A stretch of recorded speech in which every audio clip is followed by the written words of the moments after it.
Okay, I'll start recording and enter the game, I guess.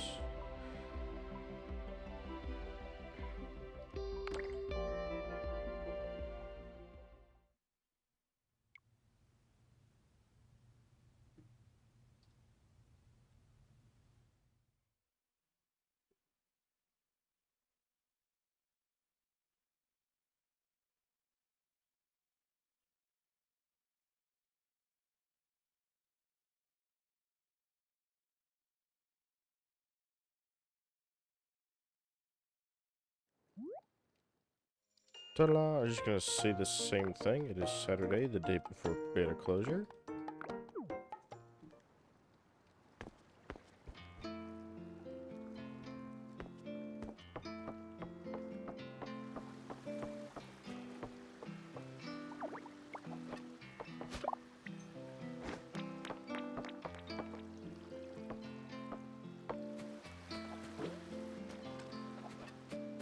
And the one thing to check on is I just got a normal rice plant.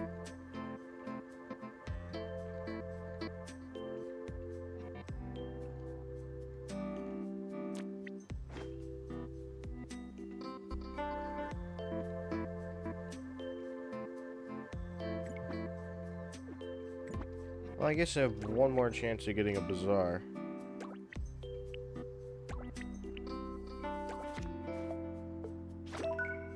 One more chance of getting a bazaar.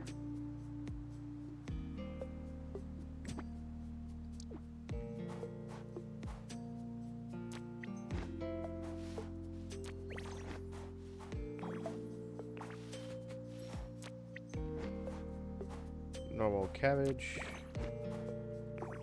Normal pineapple. Normal potato. Oh, okay, I guess I took the flour instead that time.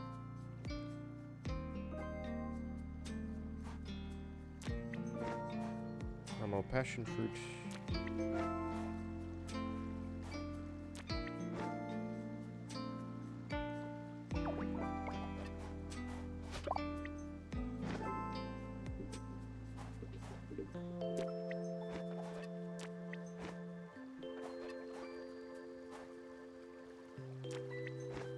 Normal potato.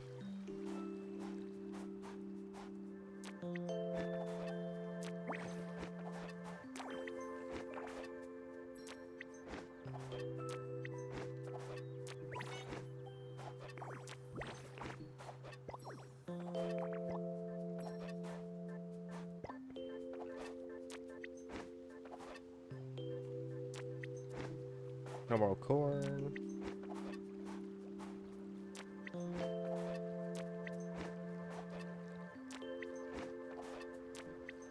Potato.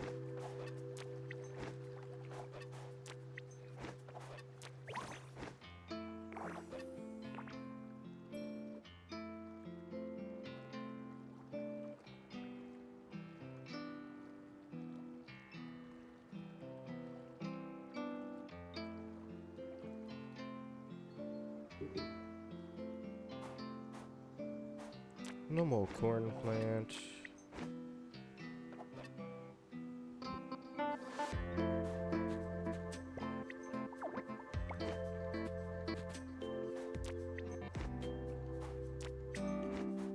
Potato.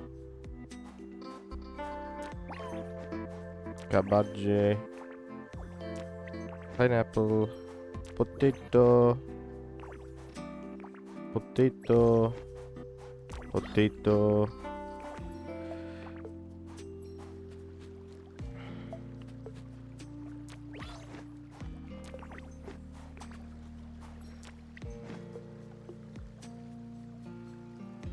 I'm just gonna dig this all up tomorrow anyway. What am I bothering with?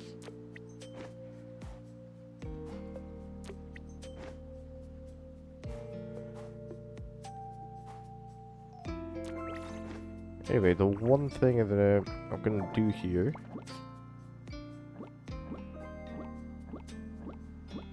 is plant a wheat seed. There and there, I guess. So I have one last chance of getting a mutated crop. Otherwise, there's nothing else I could do to max out the Luca armor tree.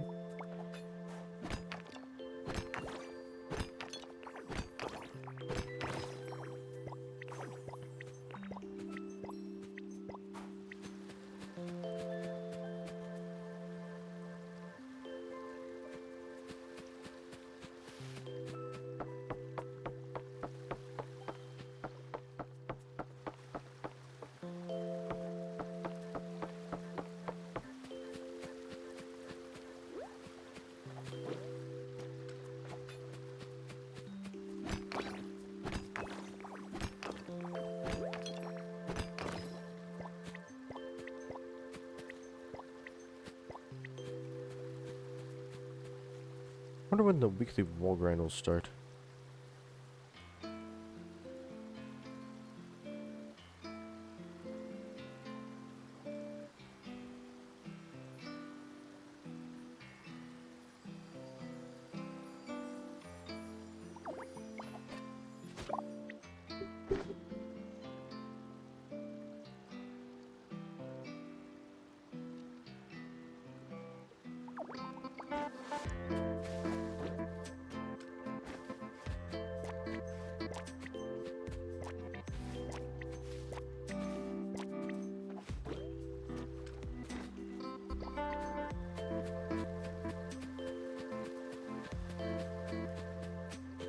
I suppose there's another rock over here.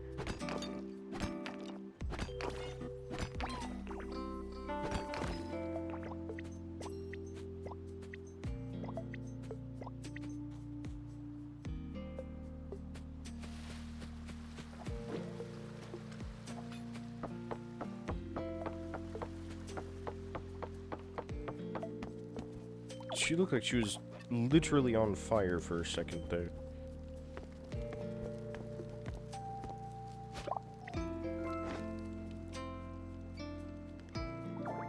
Don't look at me like that. What do you want?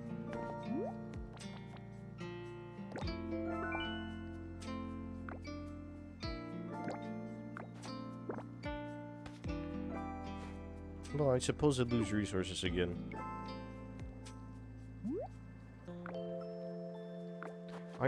Haven't I already learned this anyway?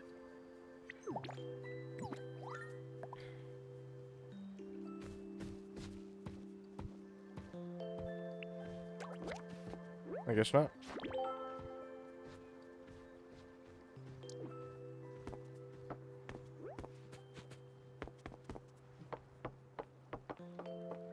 I suppose now the task at hand is to pick all the flowers. And see what I get.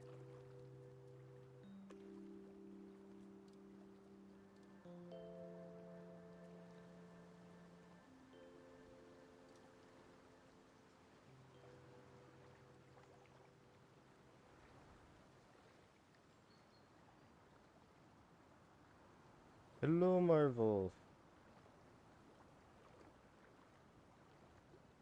You're actually the first person to show up today.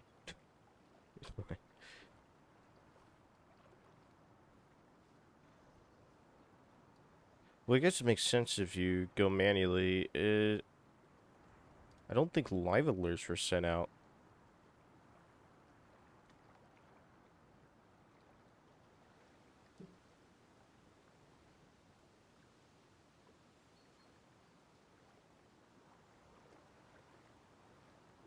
Yup.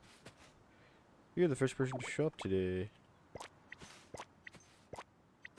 Some weird stuff happened today. Or streaming-wise. Probably doesn't help that for some reason browser sources in OBS don't have audio for me right now. I have no idea why. They just don't support audio at the moment. Zeal lives near a stronghold. Indeed. Nether room. What do you mean by nether room? Oh, you mean the portal room? The nether portal room in the stronghold?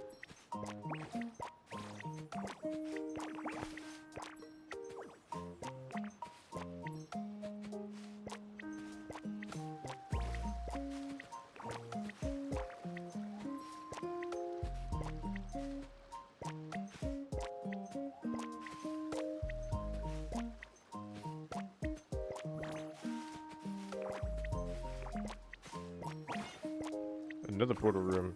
That's pretty cool.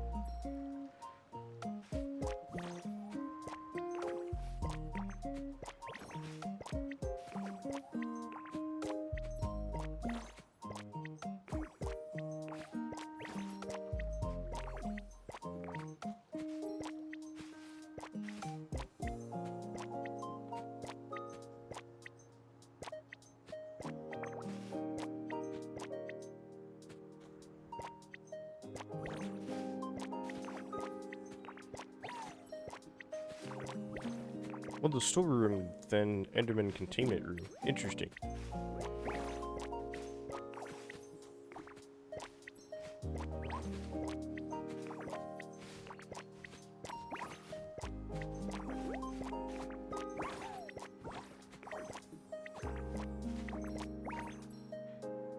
That Soul Speed 1 and 2 book.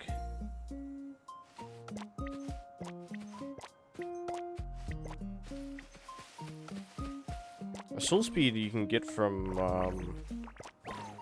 enchantment table, I think.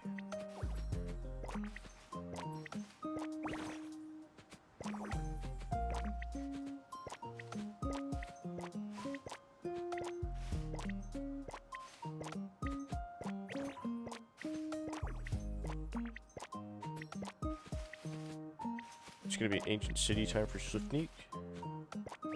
Makes sense.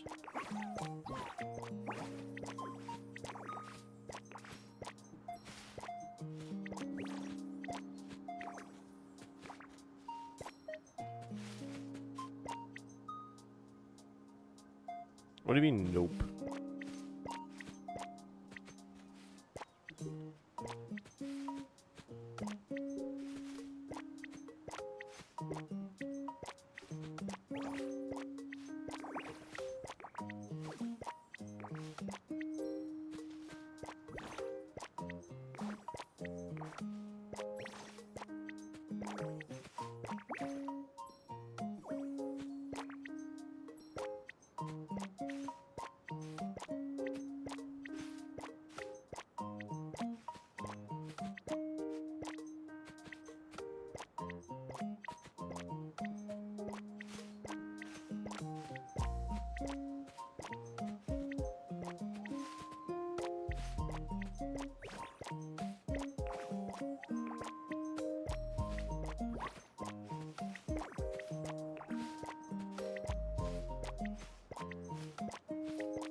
Treasure exclusive nether and or pig. Oh, it's not in the enchantment table. Soul Speed, I thought it was. Huh. How'd I get it before then?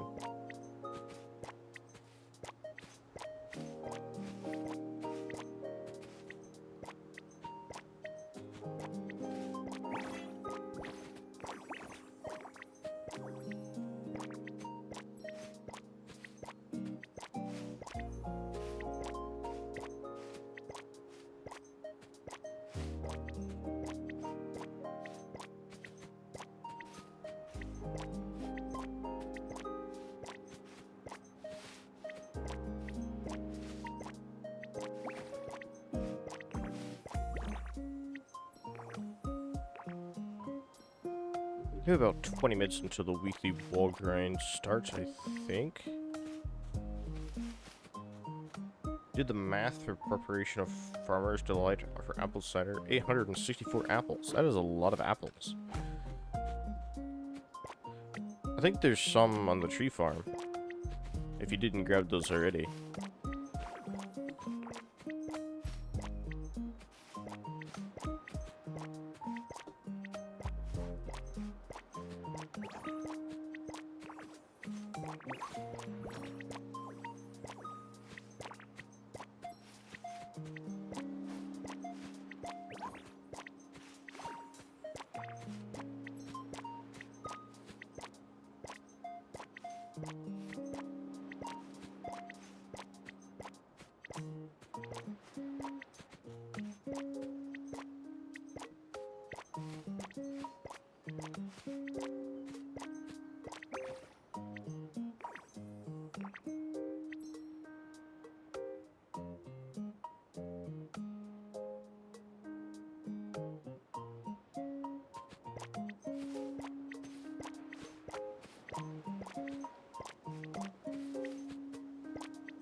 Cece, what are you?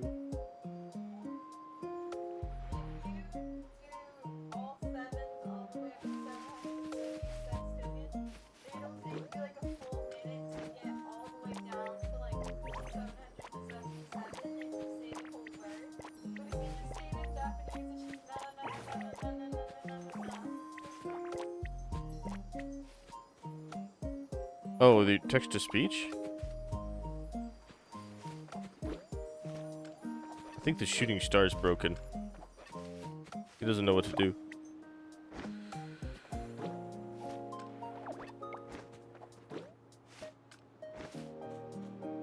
Chest plate is maxed.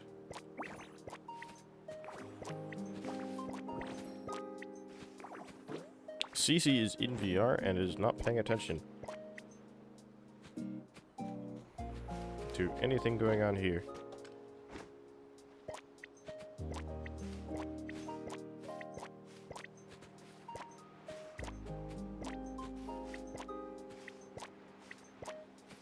It's kind of funny, you can just hear the ocean from the outside of the through the wall. Just hear the ocean.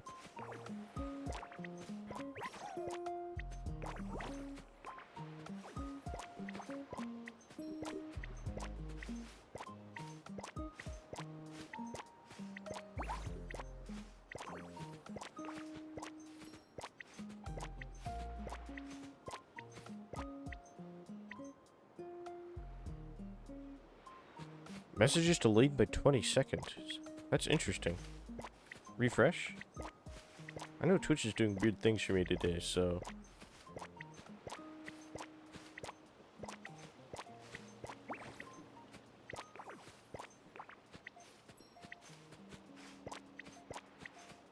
I don't think... I didn't get a live notification for myself, even. So I wonder if live notifications weren't sent out, or... I think you manually check to see if we're live, right?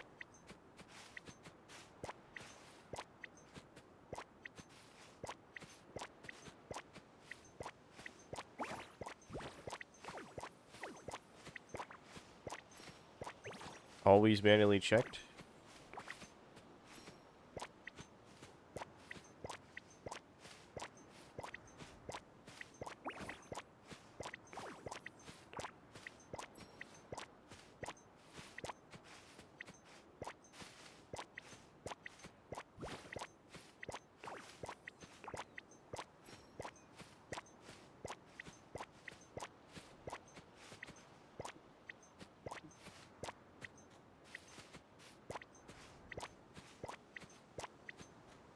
It's always delayed.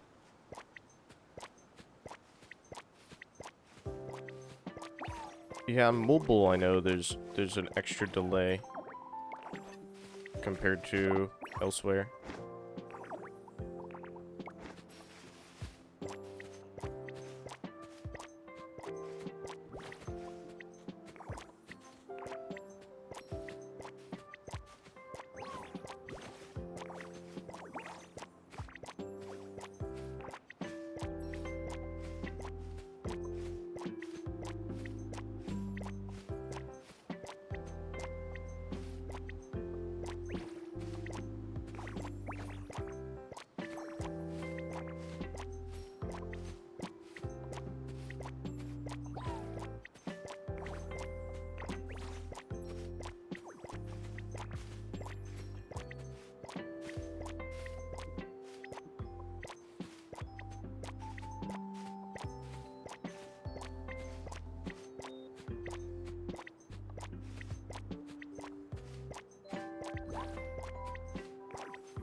Targeting flowers is a little rough.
Hit the jackpot.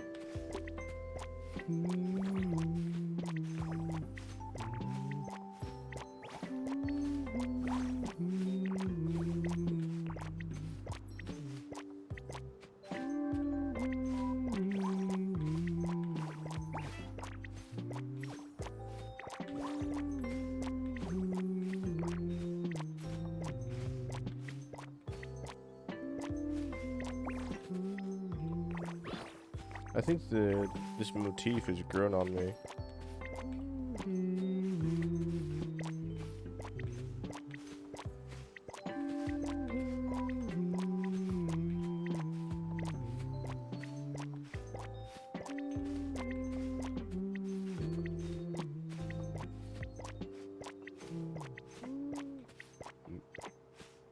That's the end of the song. Or not? Don't know.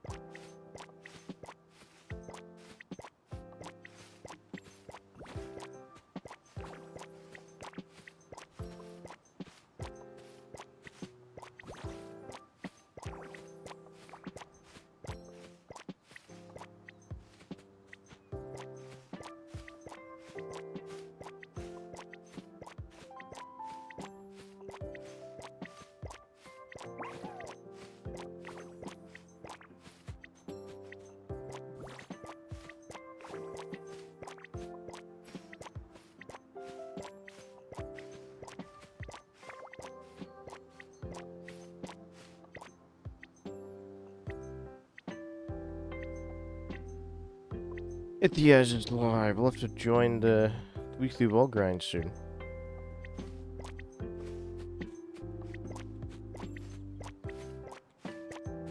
There's a couple things I want to do on here first.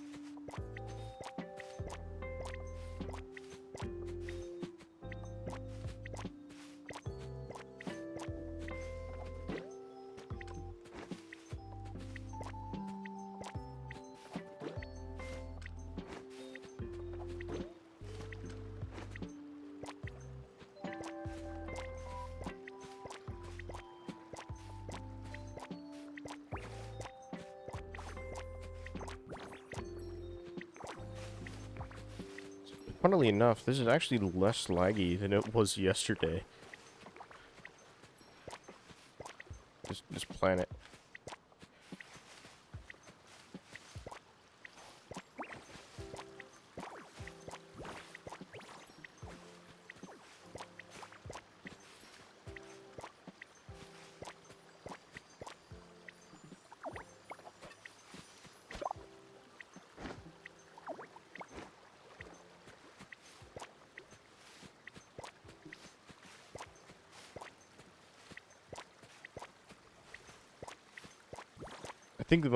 I think the item tracker is a little bugged there.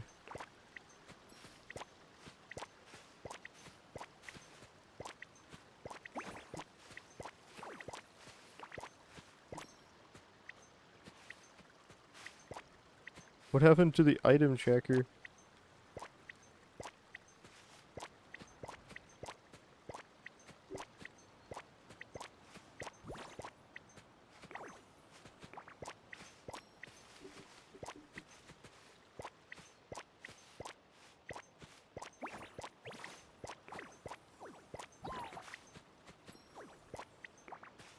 Alright, I'm gonna do...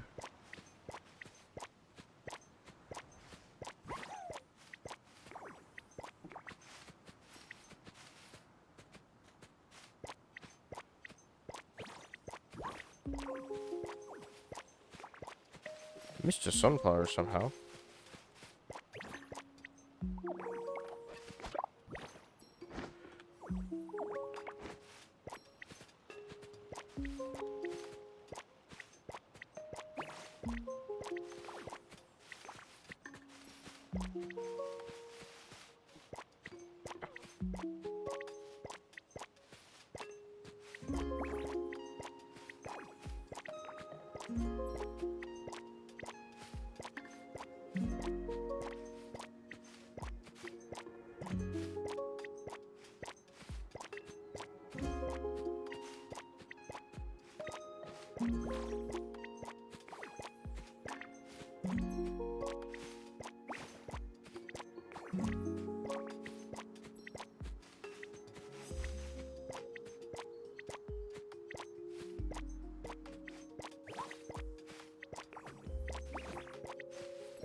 Yeah, the item tracker gets delayed.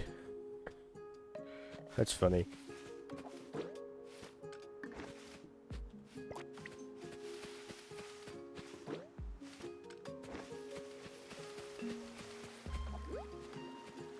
Ooh, a bit of a seam right there. I don't know if you can see that on stream, but there's a seam on it.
I'm picking up flowers faster than the item tracker can keep up, and it's actually funny.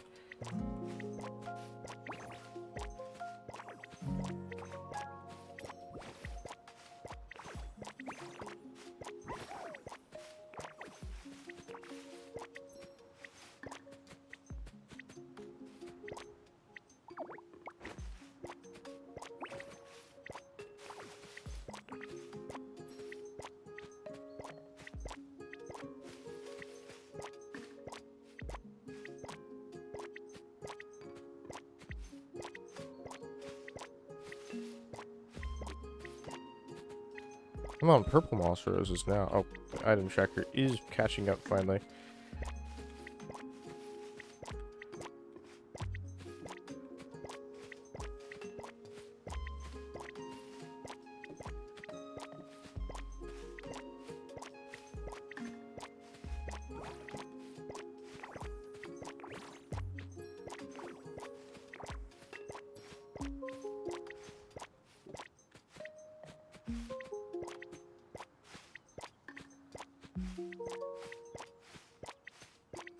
I guess it's still got a ways to catch up, actually.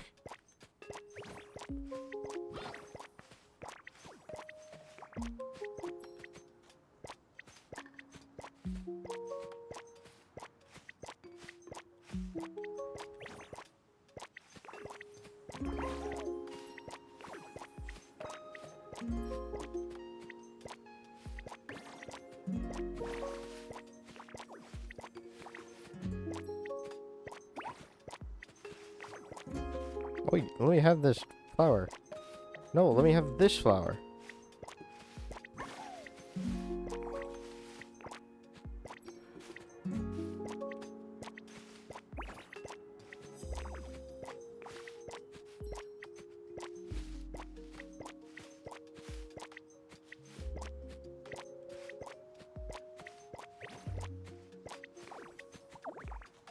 Kind of funny seeing the thing try to catch up.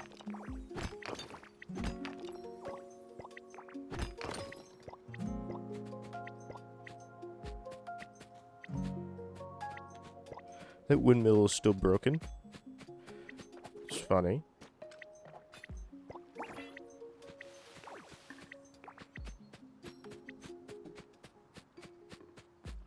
Wonder why this didn't grow. Freedom. Nice. Let me have that. Thank you.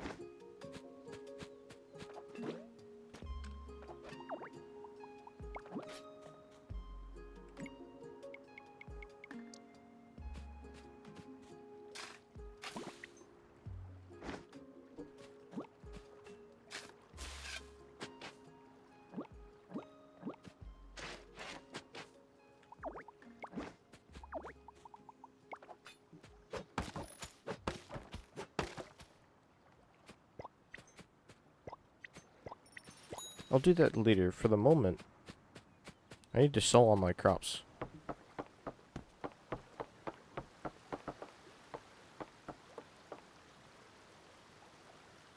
Look at him cleaning at a low frame rate over there. I need to sell all my flowers.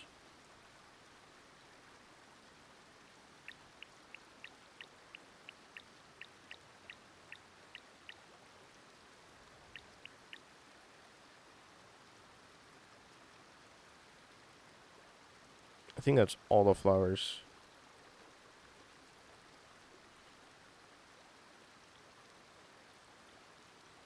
Nope, there's more flowers up here.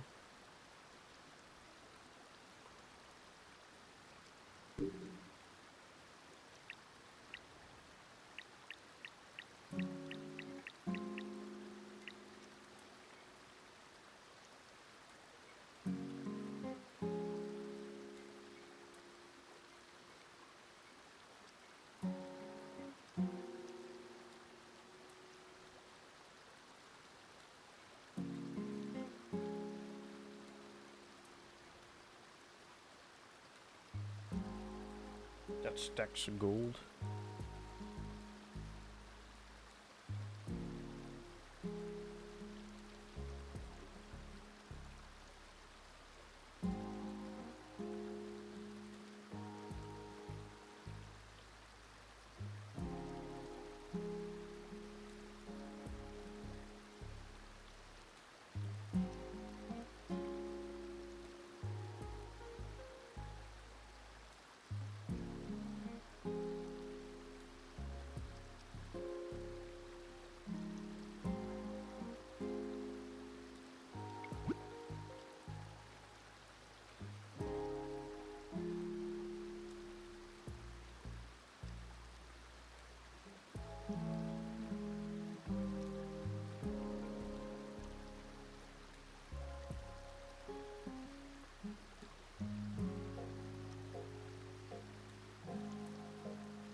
Let's see. What did I don't think I don't think I have anything I want to buy at the moment.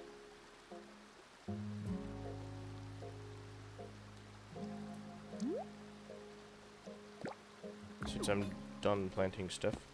Now my other goal is just to chop wood today. Do you know you can get dried gas from piglin bartering? No, I didn't. I haven't seen the loot tables since, well, before the happy gas were added, so I guess that makes sense, but...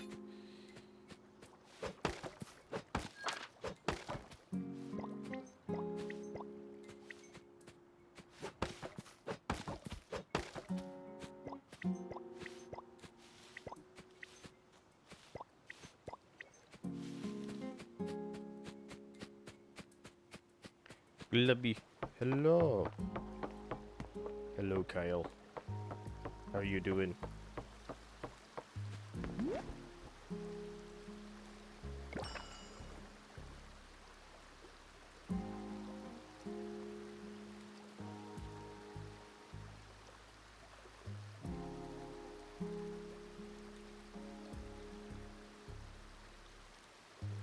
Got spectral arrows. That's cool.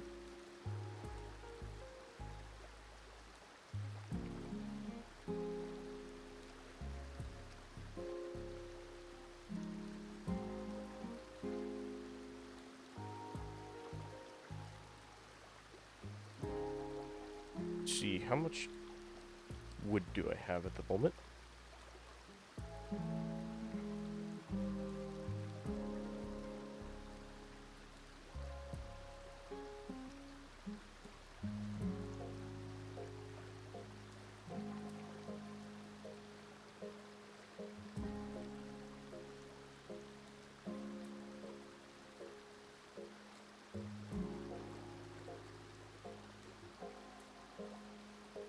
It's a lot of tree sap.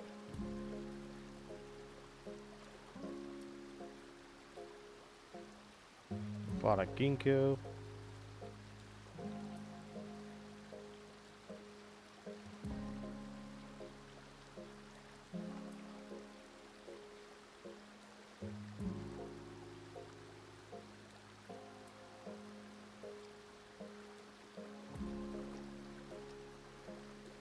Stack them, that's fun.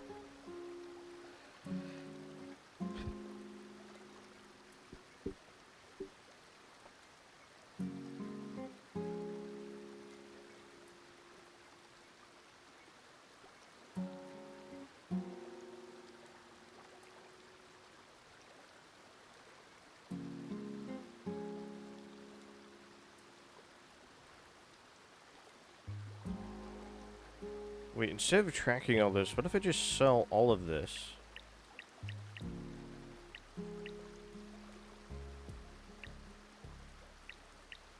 I should have enough food for this already. So I sell all of this. Forgot to sell those flowers.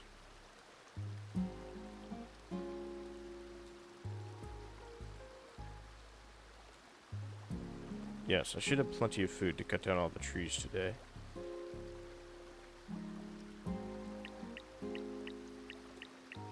Let's also sell all this fruit.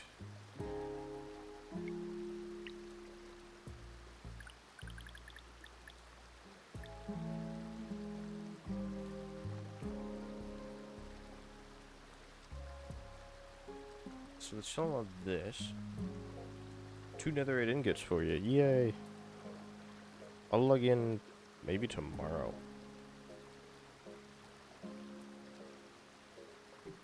Glubby. Glubby what? Glubby 2. Glubby you.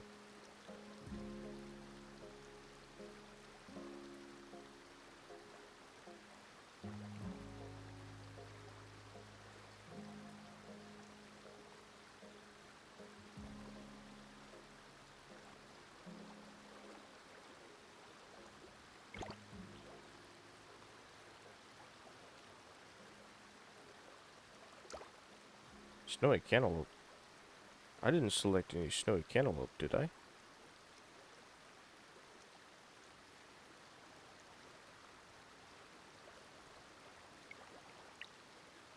That is snowy cantaloupe. Why is it there?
We'll see if Zeal is able to maintain or if he loses his watch streak in this stream. That's gonna be interesting.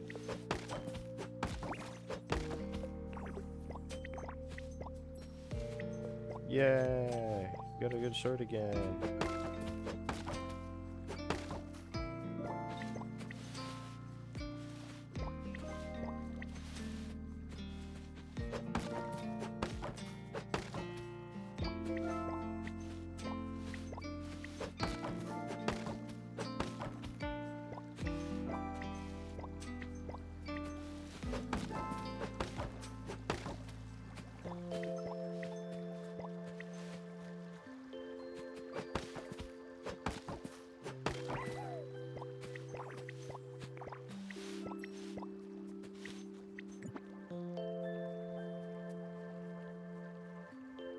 Wow, so nice not having to scroll all the way down for food now.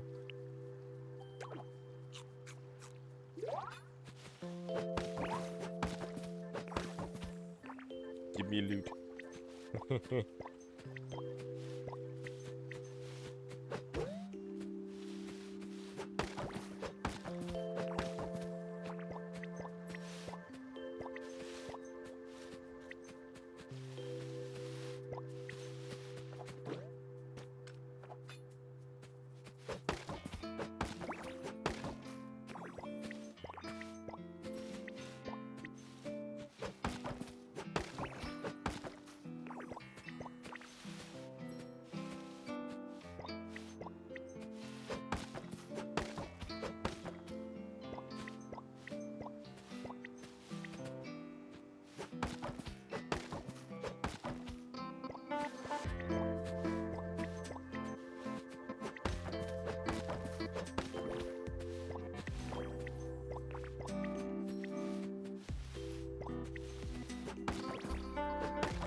I spent nearly an hour primarily collecting resources.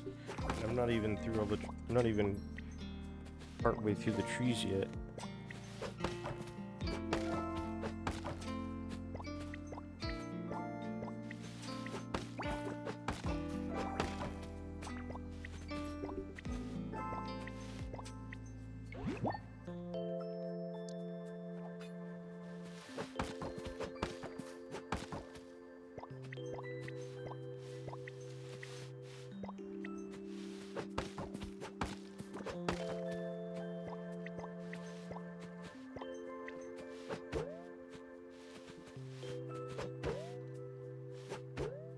You're the NB home?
Where am I going? I've gotten lost.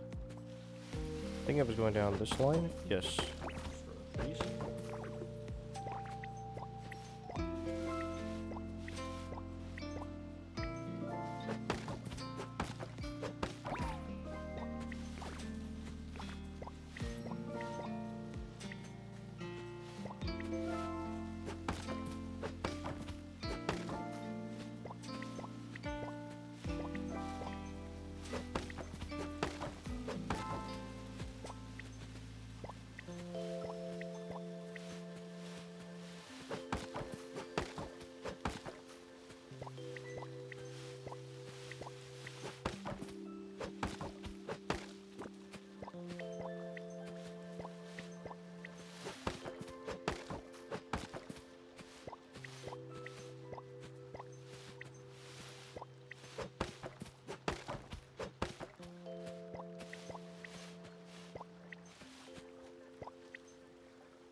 Medlin's here.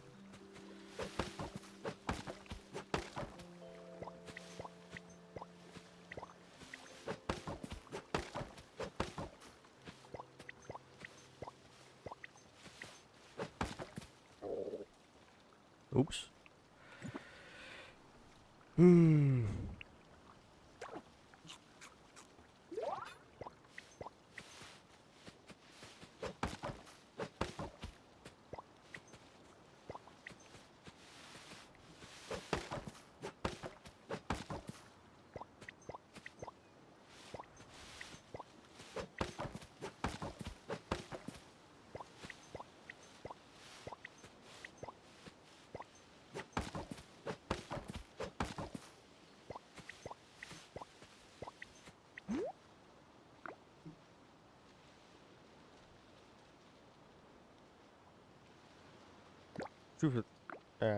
Whatever. What people are arguing? Morse says Mobile is the one who's lying. Between Morse and Assassini, only one of them is lying.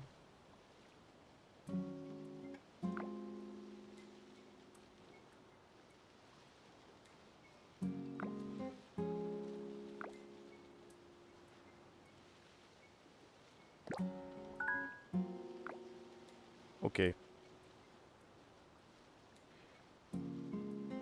Floral patchwork cube shelf? Oh, it's not the one that she wants.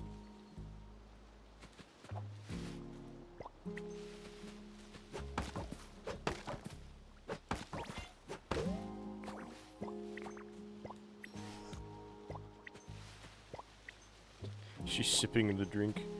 That's funny.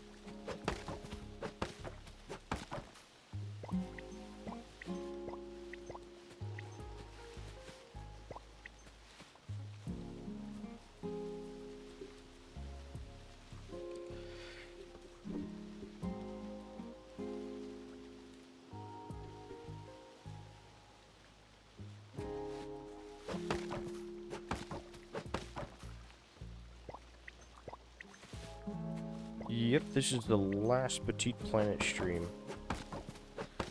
I'm gonna log on for a bit tomorrow, but I'm not gonna do it on stream. My first time logging in not on stream, because tomorrow is the last day, but I'm gonna record it. Oh, so this is a closed beta, Kyle, and it's ending tomorrow. Stream it?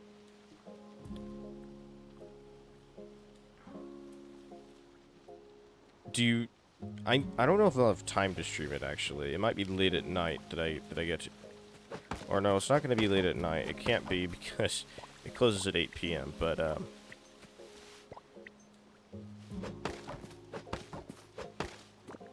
I kind of want to... There's only a couple things I want to check. Tomorrow, anyway. You really want to see me just chop down trees tomorrow? Because that's all I would do.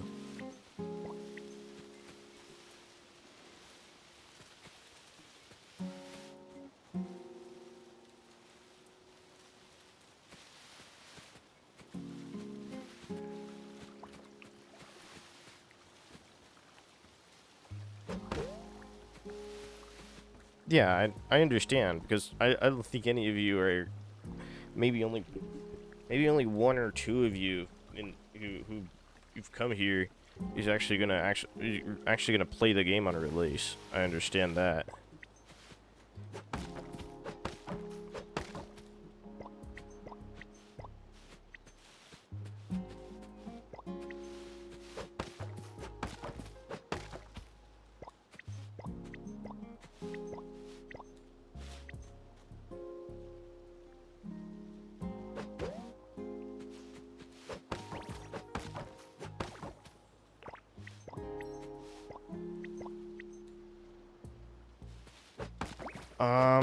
There is the only real multiplayer is just social stuff, like, oh yeah, you can go and check out, and then other places. You could even harvest resources from other places, but only for yourself, from other people's planets. Like, there's no cooperation. It's just social stuff.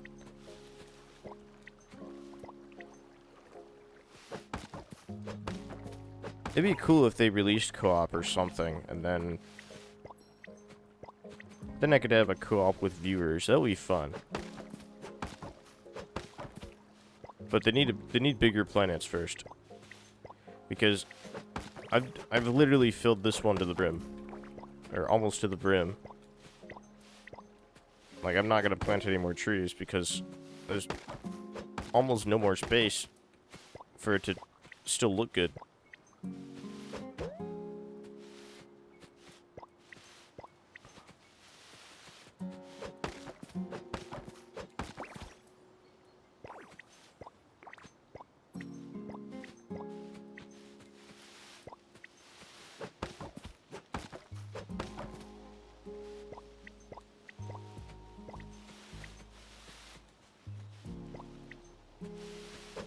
It would be fun to have a co-op where we just chop trees for hours and make a ton of money.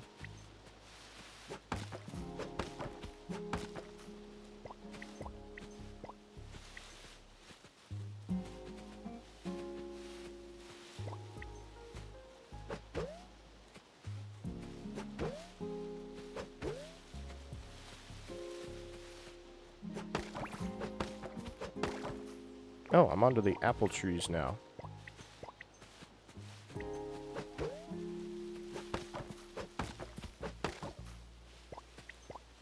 Apple trees have strange shitboxes.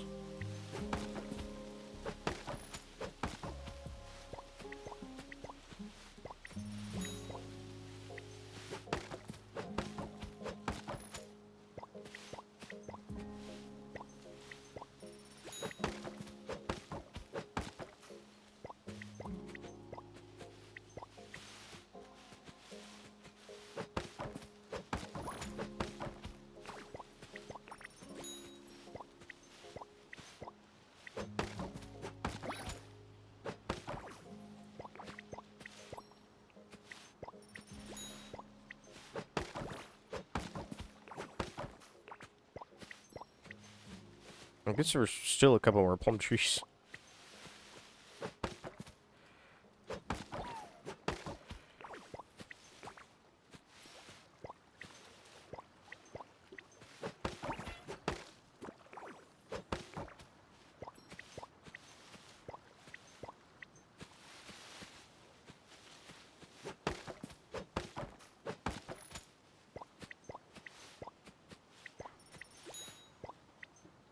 Gumble. Yay, Zeal has arrived. He doesn't lose a streak.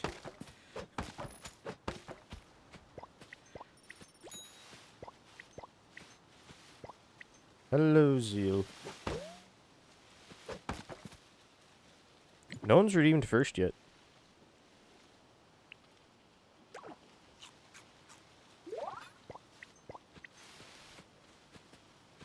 You've returned. Of course, Zeal does it.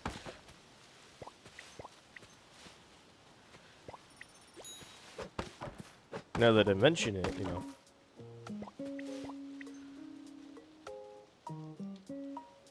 Ban him. Ban who? Why?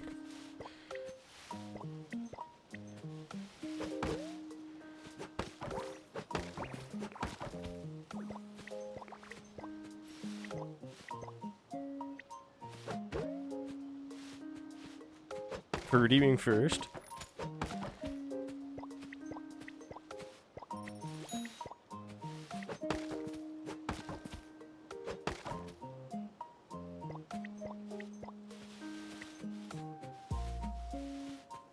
Well, the strongholds are massive. It's possible that the one we were at was...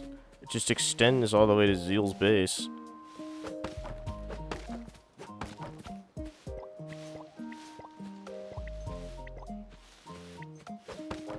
At least the sprawling old stronghold portion of it.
In the process of making your cosplay, have fun.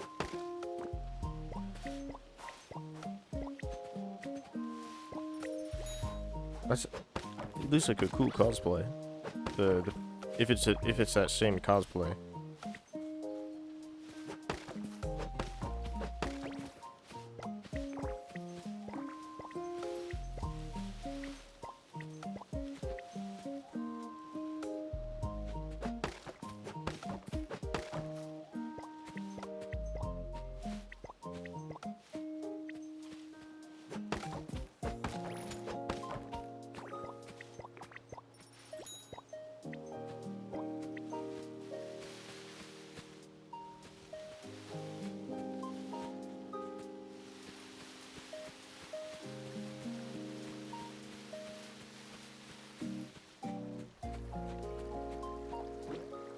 Well, that's his first layer of trees completed.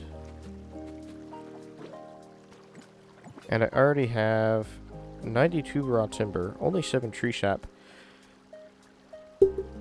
That's 250 broken wood so far. With 49 apples and then 99 and 40, so it's 140. Get ripped 4 extra. Oh, okay. Okay, let's do this.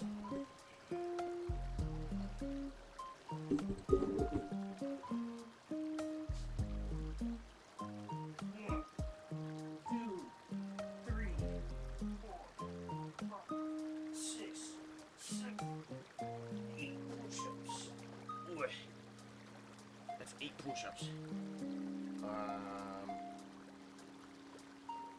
Let's do squats next. 1, 2, 3, 4, 5, 6, 7, 8. That was probably a little faster than I wanted to do, but squats are better if you go slow. Should have done them slow. The sit-ups.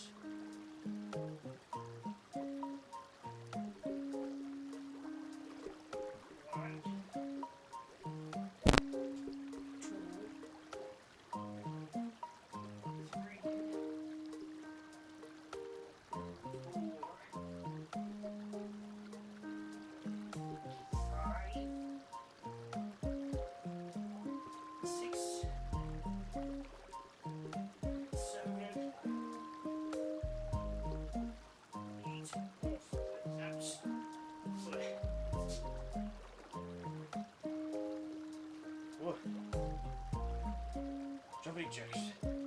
1, 2, 3, 4, 5, 6, 7, 8. Man, how do I survive PDR if I get that winded? 8 jumping jacks. Oh man.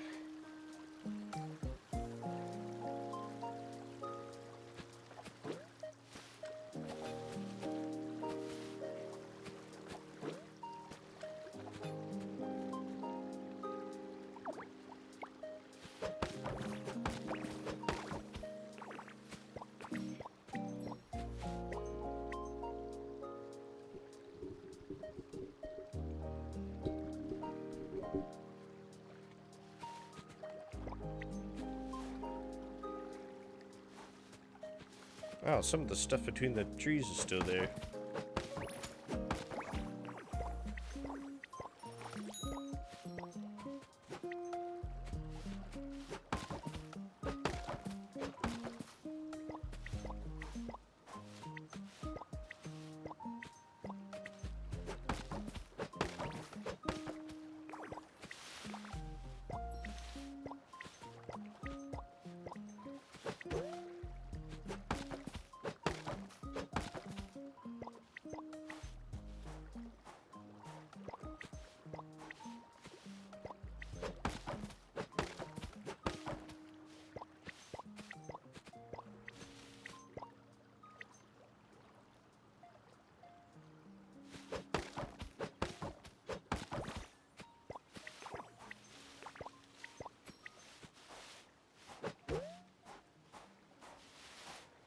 How much of this tree?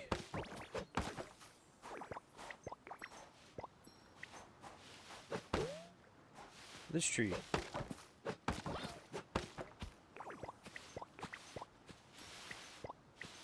It's the Legacy Grove.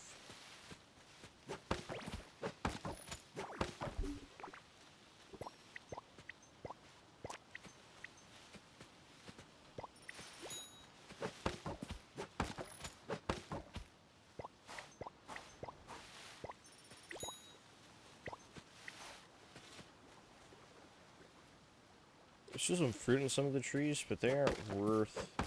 I'm probably only leaving about 200 dough on the table.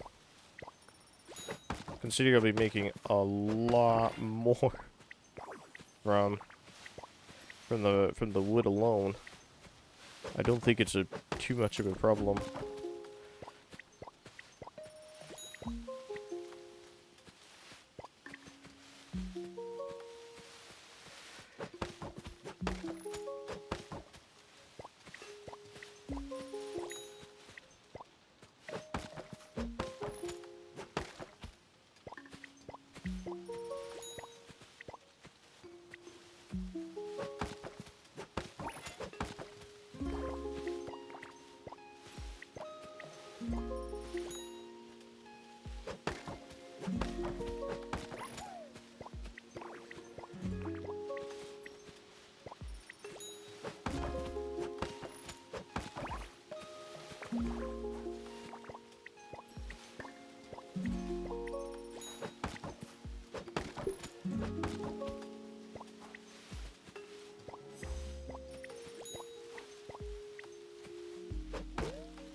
lot of ambient noise from the trees.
It's just funny having so much stuff around the trees here. It's kind of hard to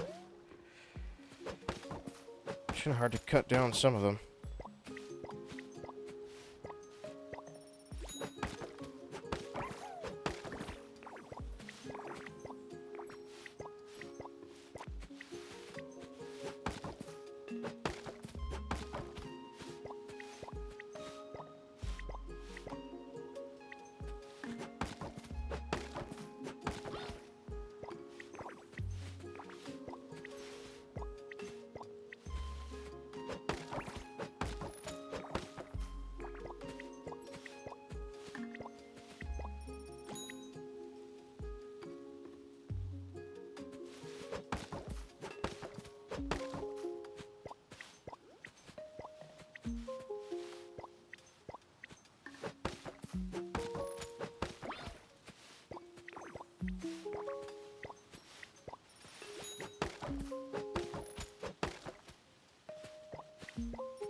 Glubby.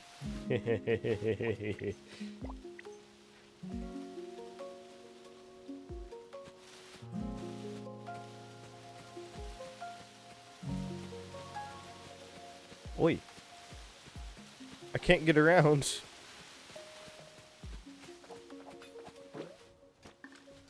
Oh, because Dorjaling's over there. Look, Dorjaling's stuck.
It's hard to catch bugs in all this.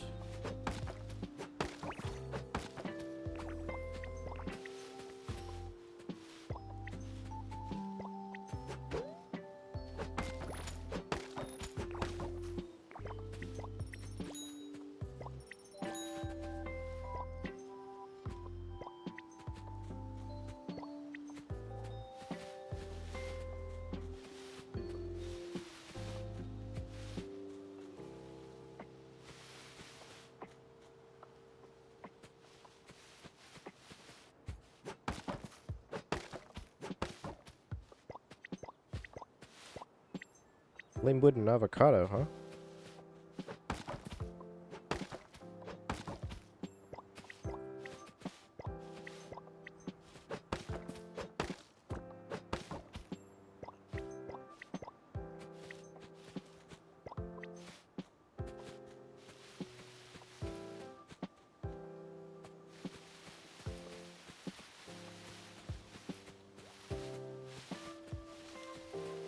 Those trees are never gonna grow. Unfortunately.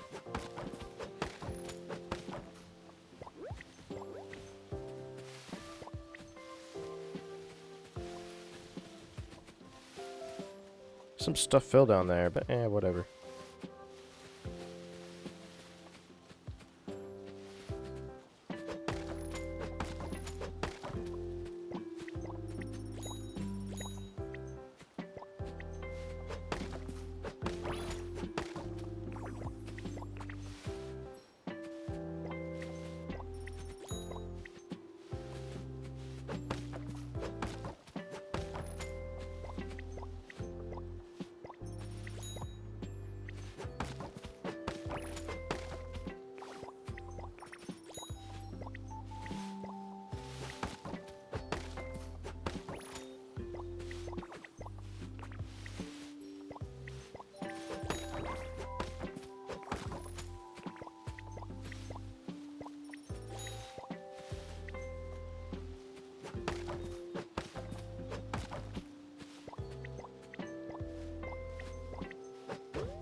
These two trees here, if I can target them.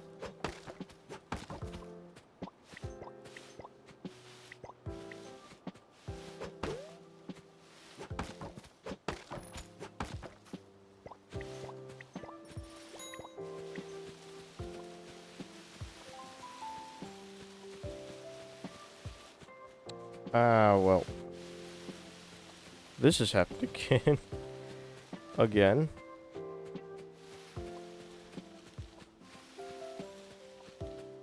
Wait, game?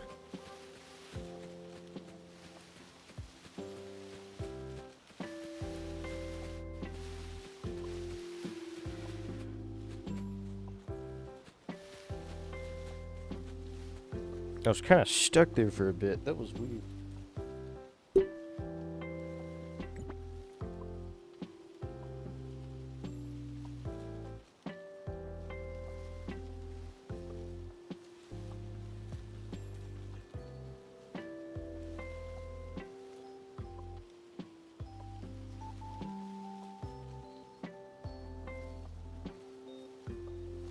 I hate that pressing Control C anywhere on my system copies nothing into the clipboard. If I don't have anything that could be copied into the clipboard. I've gotta figure out something there.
mushroom over there.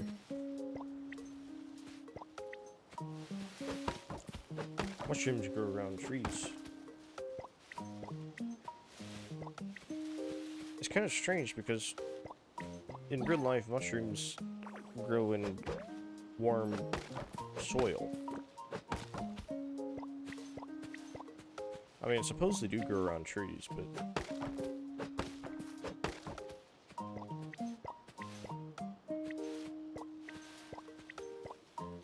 they grow best where there's warm soil. Hot soil. There's stuff you could do to increase the temperature of the soil, and I'm not an expert on.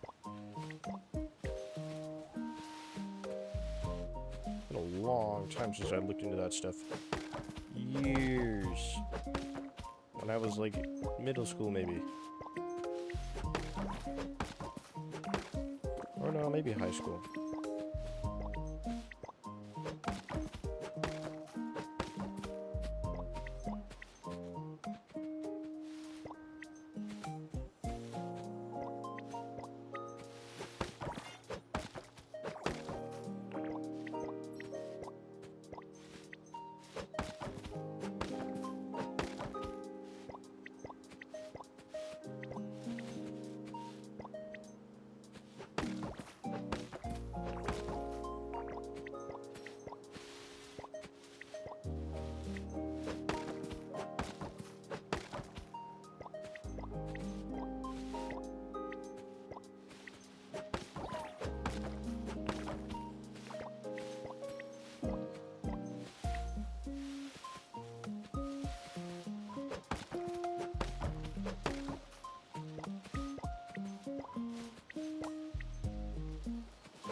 Butterfly is that? Oh, that's just the swordtail.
I guess I had an extra chop in it. Anyway, we're now onto the ginkgo.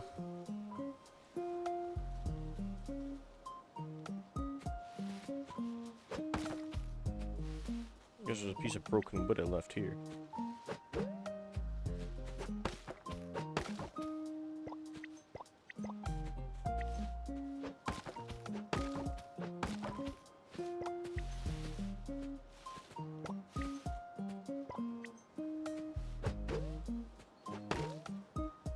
Let me target this tree. Thank you.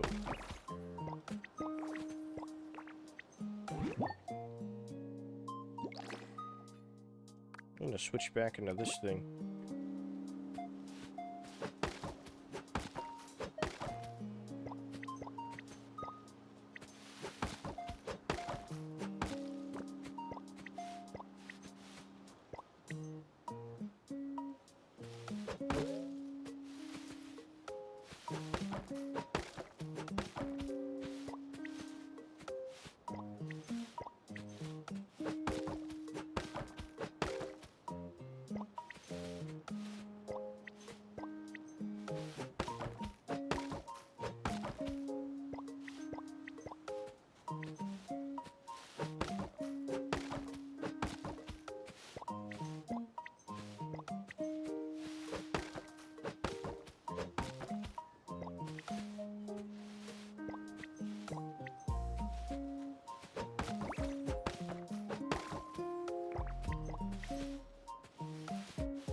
Heh, no tree can go here, I guess. Or maybe a tree could fit here?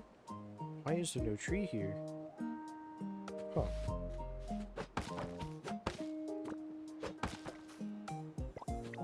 I do remember skipping that spot, so I placed the trees, so I'm not sure why.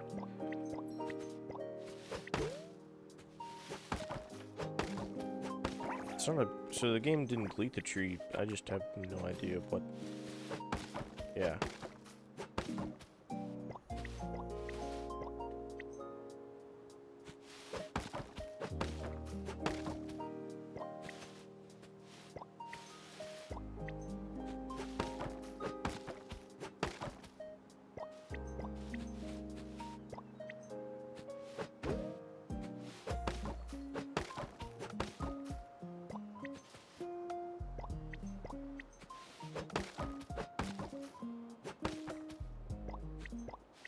Ad time.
Yeah, the ginkgo trees don't produce, or not as much stuff falls out of the ginkgo.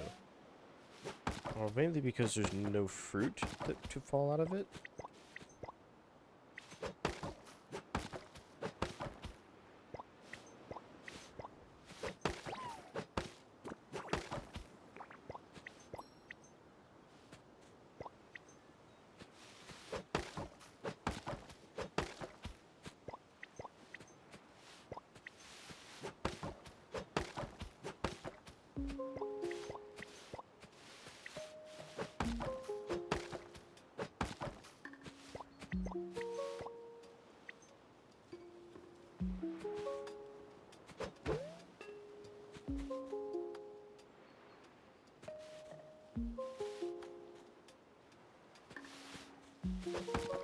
It's easy to get lost in this forest. What have I created for myself?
Overwrite.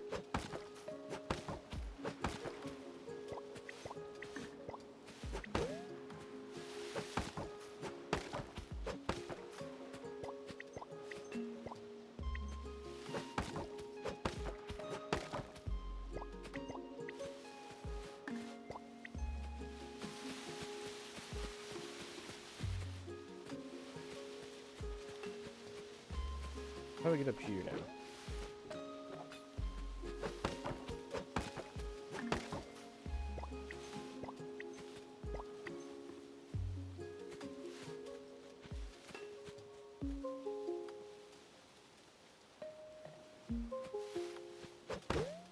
Yeah, some of those trees are just never gonna grow. I don't think.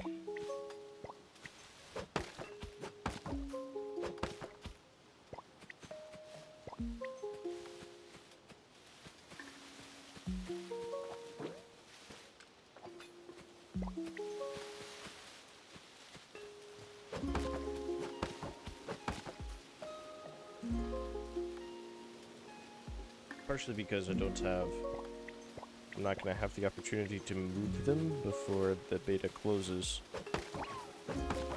I mean, suppose I can move them around some now, but there's not gonna be much point to it.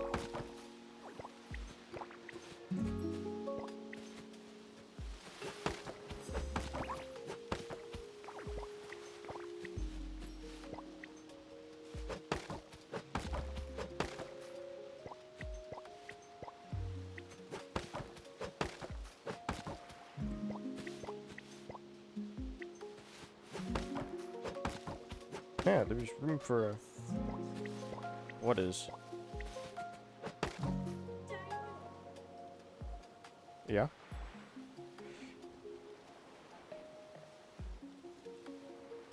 It's kind of cool because you aren't gonna find any video this high quality. It looks this good on the screen.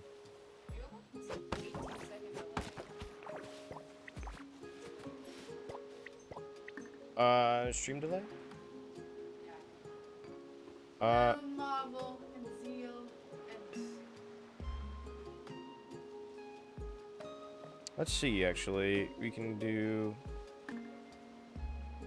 Video stats. Should be latency of yeah, it should be a latency of about 2 seconds. This on my laptop is gonna be a lot, it's gonna be a lot greater.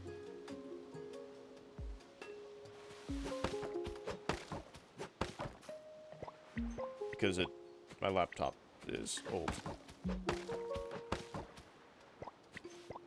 But on my computer, because of my vicinity to Twitch's servers, and a round trip to myself is actually pretty quick. There is an extra hop though through Restream, which I don't even use it to multi-stream. I only use it because I can't stream directly to Twitch.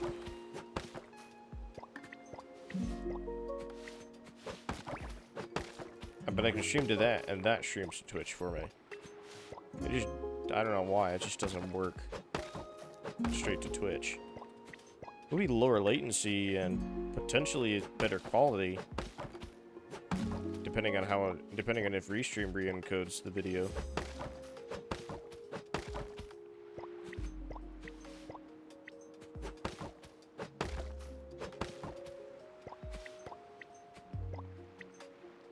Okay, that's all the ginkgo done.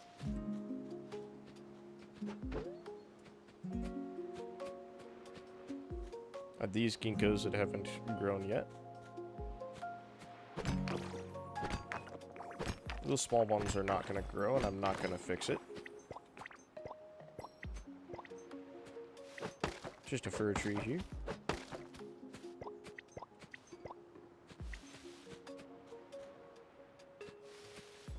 Let's do the bamboo now.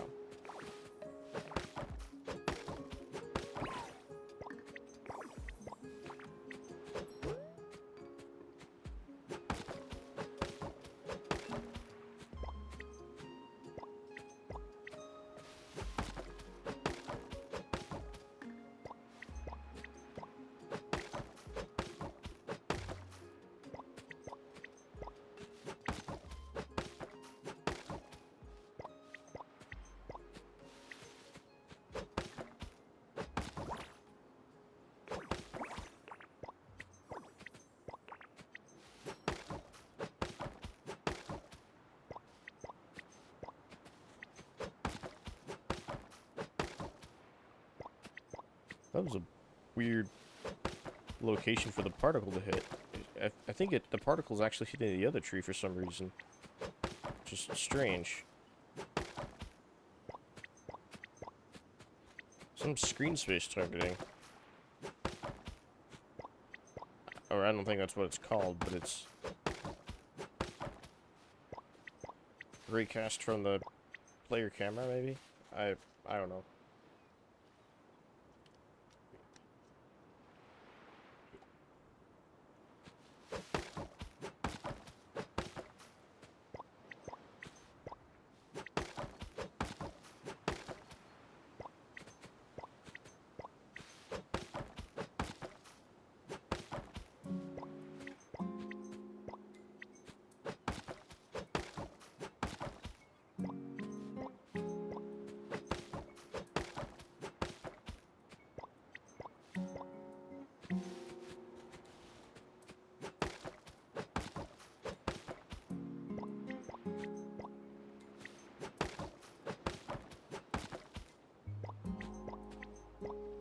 I must chop all my trees today and see if where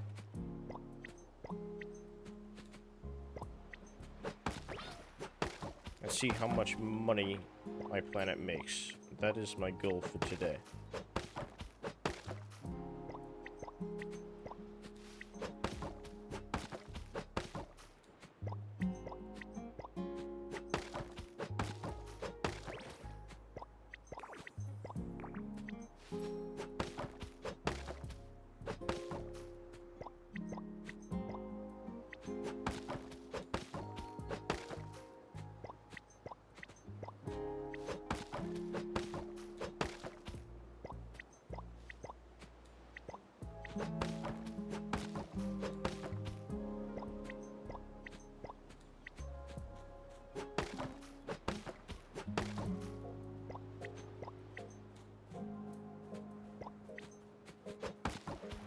Hello, Isaki. Do you want to give me a bug? No.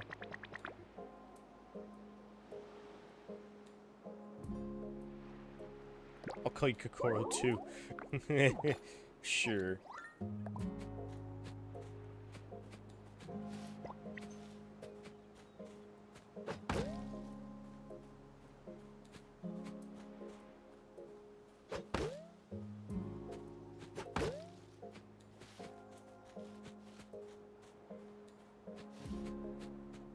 Ah, this is where it was.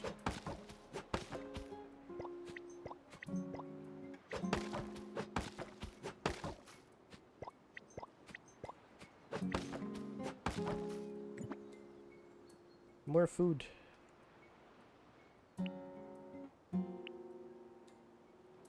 Nom nom.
What are you shivering about?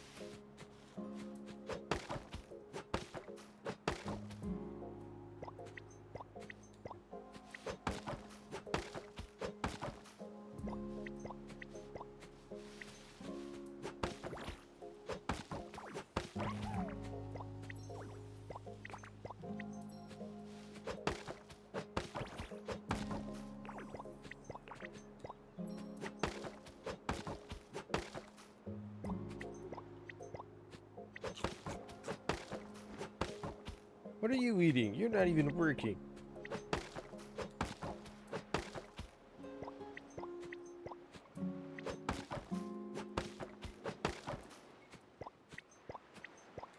Ishaki, if I got you to follow me around... Oh, you're just gonna give me plums?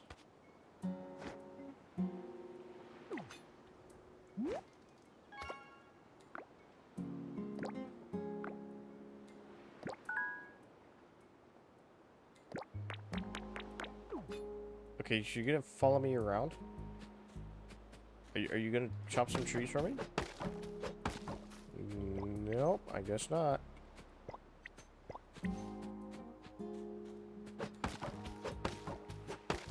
Artem! Hello, Artem. How are you doing? I'm gonna do 5 push-ups.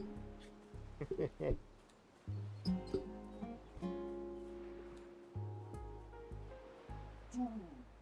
3, 4.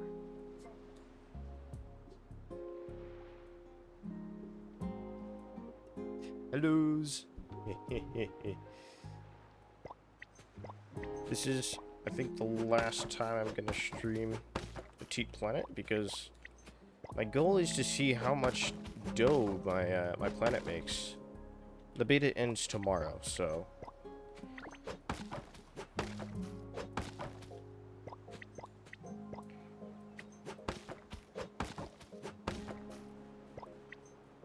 can't be having those jello arms. Indeed, indeed. Have you seen the 4 exercises routine? They're making me do that too. That's... What are you staring at a tree for? Are you dumb?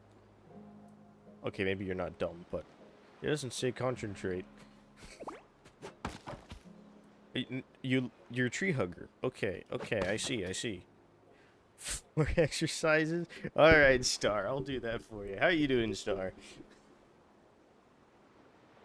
Oh, man, I just did 5 push-ups. Now I gotta do 8. 1, 2, 3, 4, 5, 6, 7. My headphones fell off. My headphones fell off. Hello, Star. 5 push-ups is more. 4 exercises makes you do, what do you mean 5 push-ups is more? Confused. Okay, let's do the squats. 1, 2, 3, 4, 5, 6, 7, 8. 4 exercises is 8 of each. 8, actually. If you look at the description of it.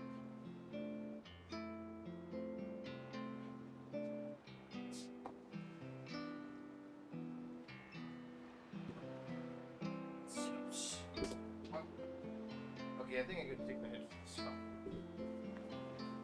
I think so too. Before we destroy them.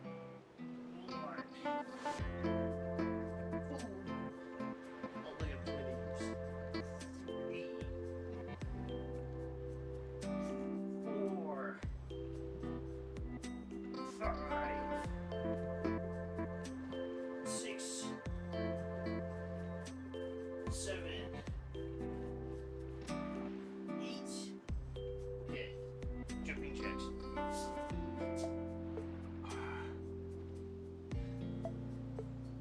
1, 2, 3, 4, 5, 6, 7, 8. Whew, I'm sweaty.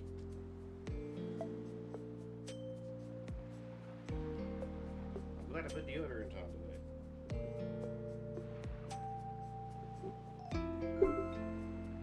Even though I haven't even gone outside. It's just a habit to put deodorant on for some reason.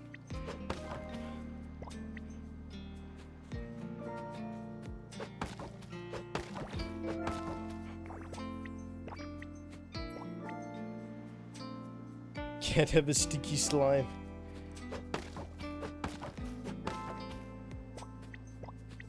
I don't know.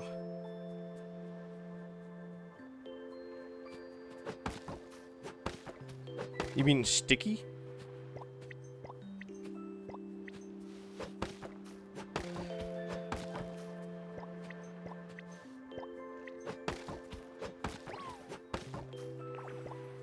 I mean, I usually hold my shape pretty well, but, you know, sometimes I get a little sticky.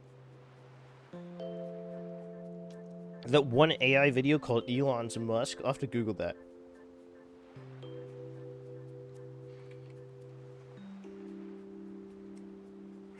Elon's Musk.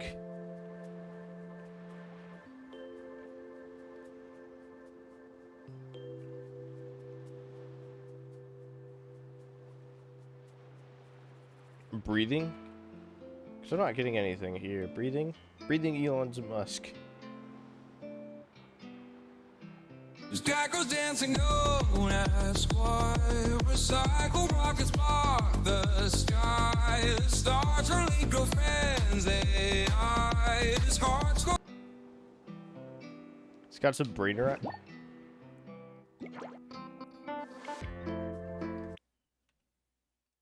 out to you and I.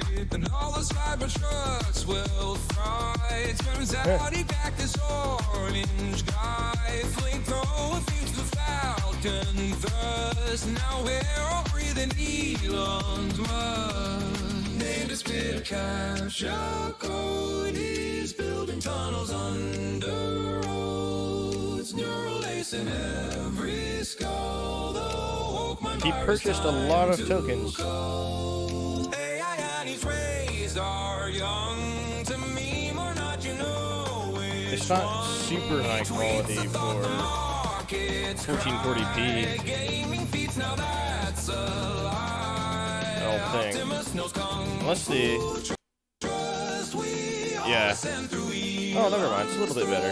But yeah, it looks AI. Martian shores, Robo Bros do all the chores. Tunnels hum like sacred veins. Human dreams and souls. This is really cool, actually. He's late again, but time's a myth.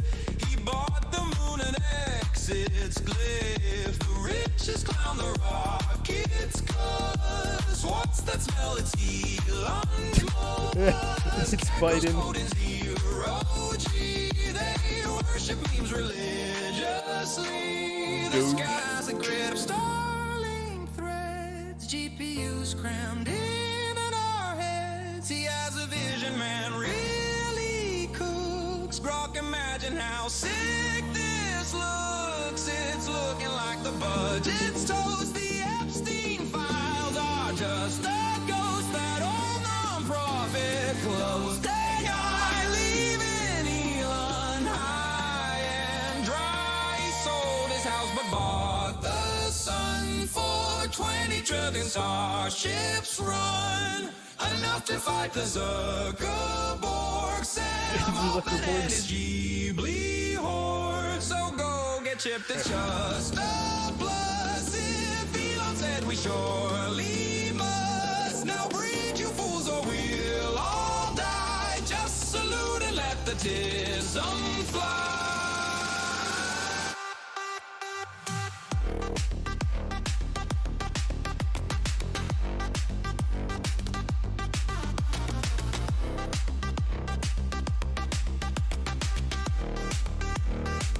We must leave Earth and pierce the sky. For Kardashev we gotta try. It smells just like first principles. With politics that push and pulls. Before we Yeah, you can tell this is AI, but it's pretty cool.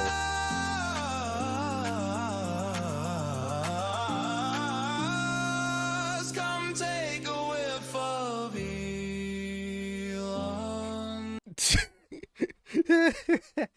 That's funny. Just have a cologne named.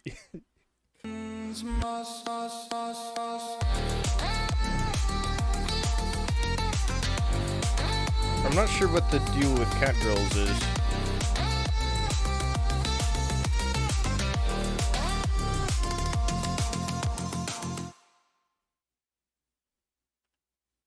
That's pretty cool, actually.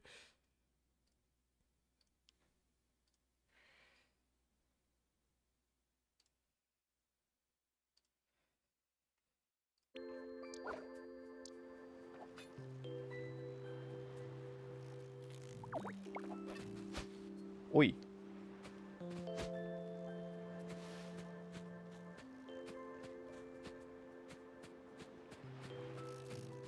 Oi.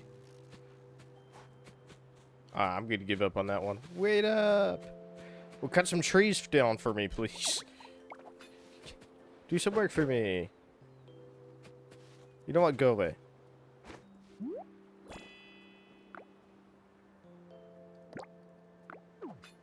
Nah, that didn't work.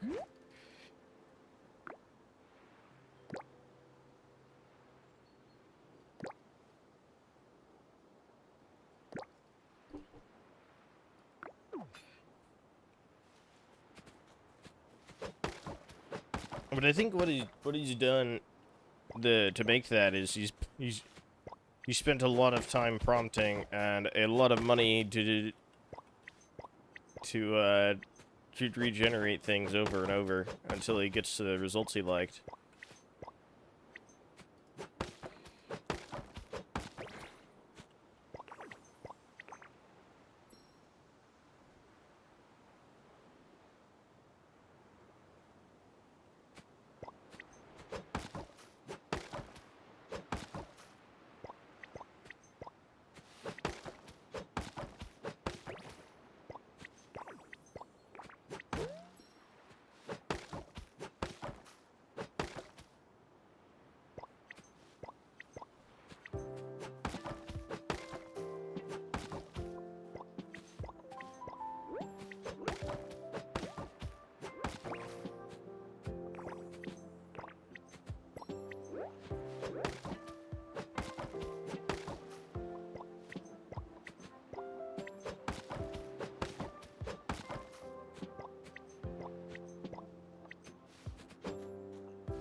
These trees aren't gonna grow.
I have so many fir trees. See how long it's gonna. Let's see how long it takes me to cut them down.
think I'm gonna barely have enough. Okay, no, I still have 14 of the caterpillar stuff, so I should be good.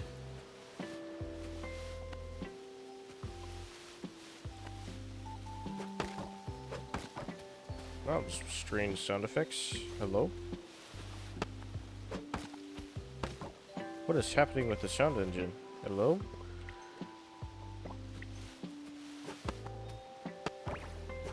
I think there might be too much leaf noises, leaf collision noises. You can see the sun rising. You didn't sleep yet again. Yeah.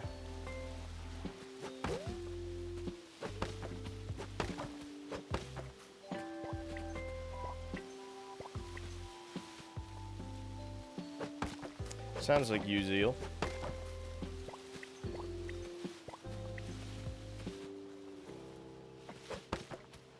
Ads.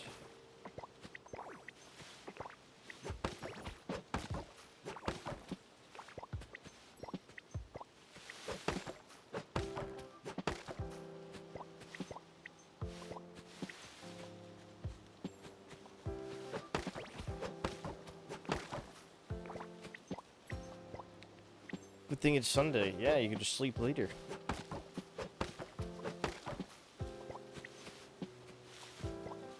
I'm curious, are the people who you live with that don't sleep either, or is it just you?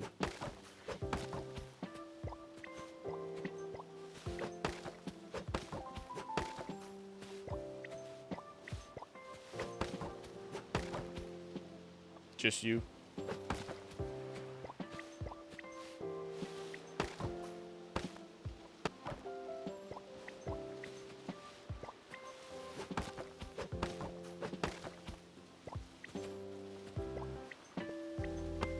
Definitely some engine limitation with the sound effects there.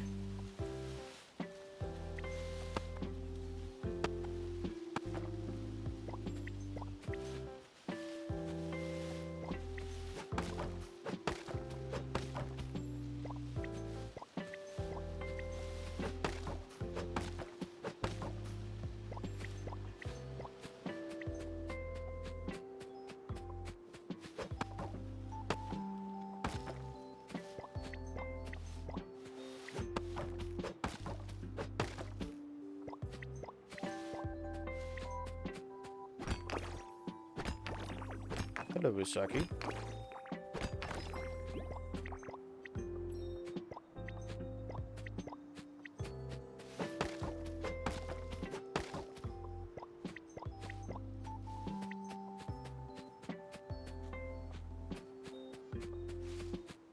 I don't think those trees are growing, actually.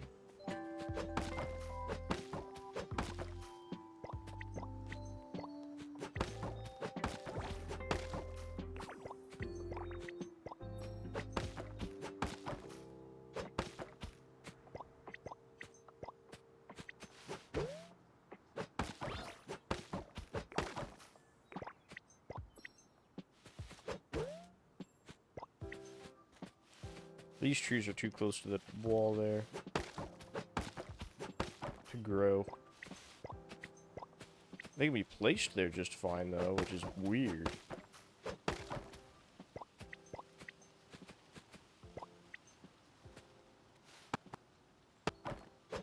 The audio is just weird.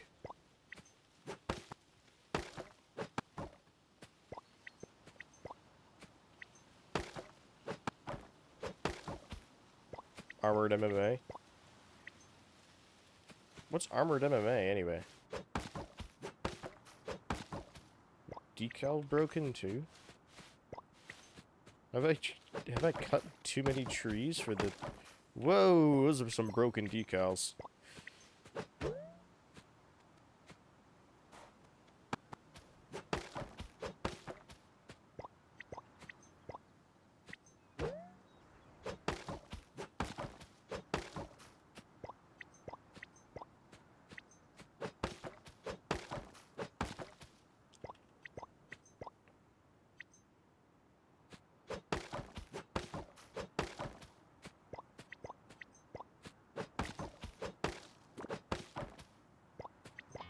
Got a bit of tree sap out of that, which is cool. Decals are breaking down now. I think I have too many trees.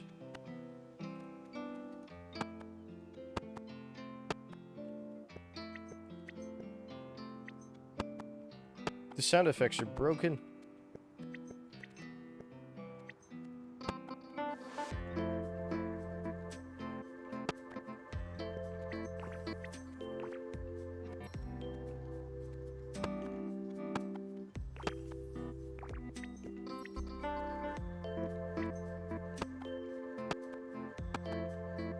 Like the game's trying to tell me, stop cutting down trees. If there were logs, it might be spitting out errors right now. But all the logs are disabled. Which is normal for... It's normal when you're outside of a development environment.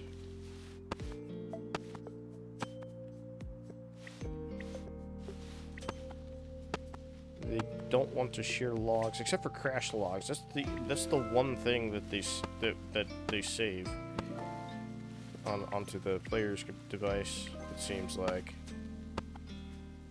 and I have had one crash, so that's how I know.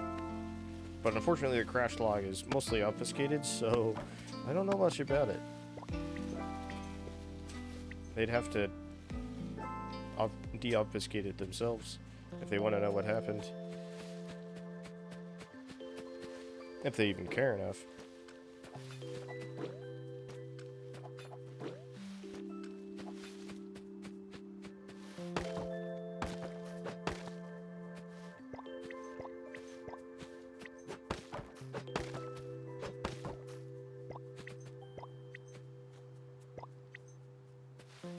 What is she doing? She's over there just dancing randomly. Okay. Have fun.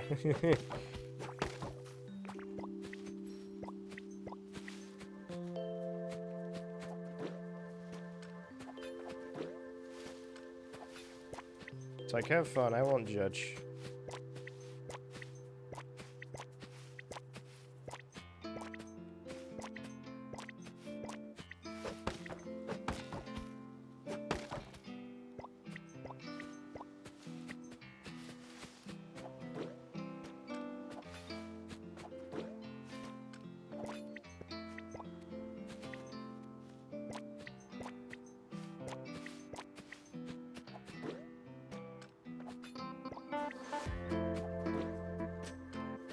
Anyway, let's go back over here and start on these trees.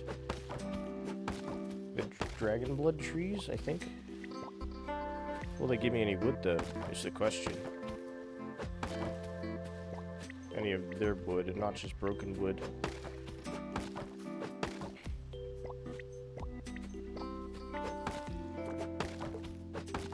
There, I got one. Got a dragon wood.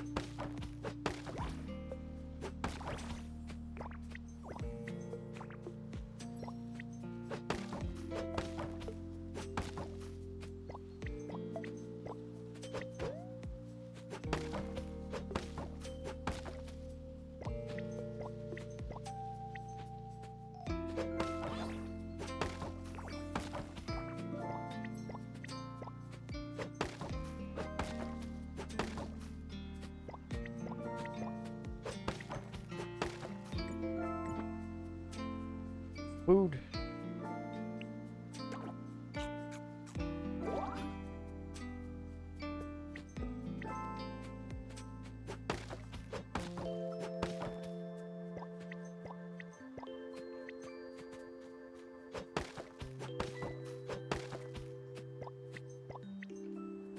I mean, they call this Dracena wood, but I just call it dragon wood because it's easier.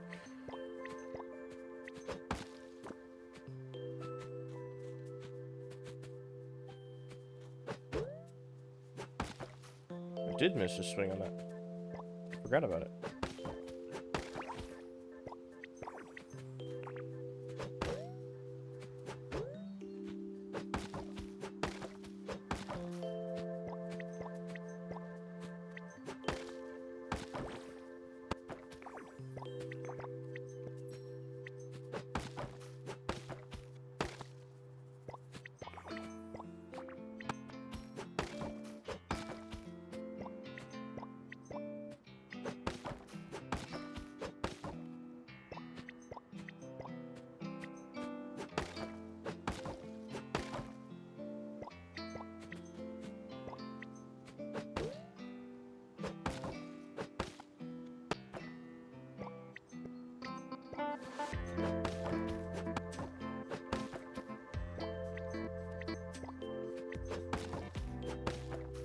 Did Younguo just, like, flash in front of me? Is that what I just saw for... This game is, like, breaking down.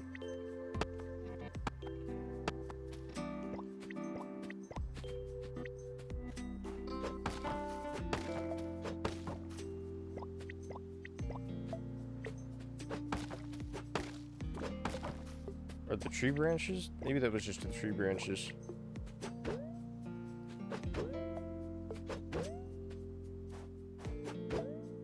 Can I target this tree, please? Can I target this tree? Thank you.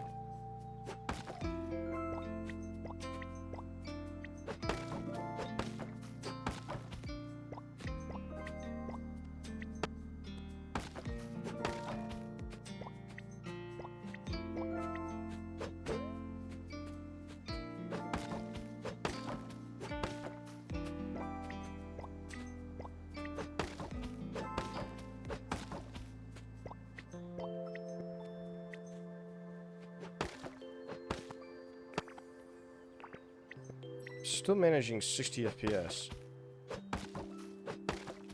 Well, since it's capped there, but...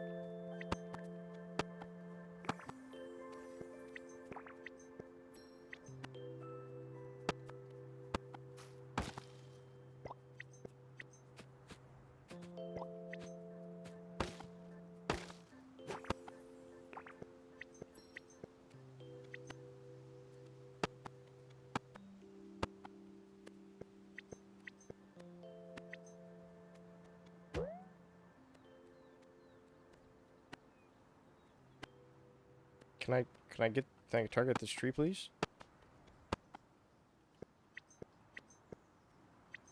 Sound effects are just breaking down.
Just some more trees here.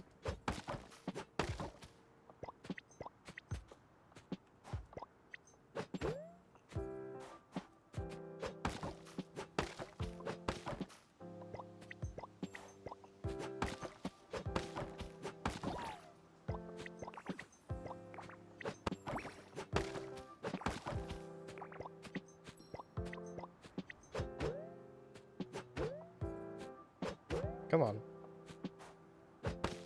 There it goes.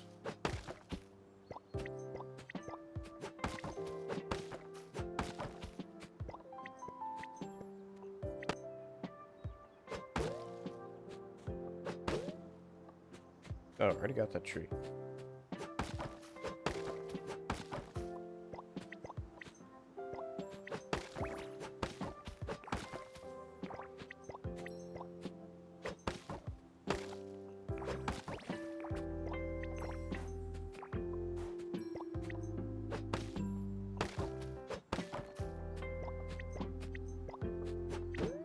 Right, that's okay. Can I target the tree, please? Got it.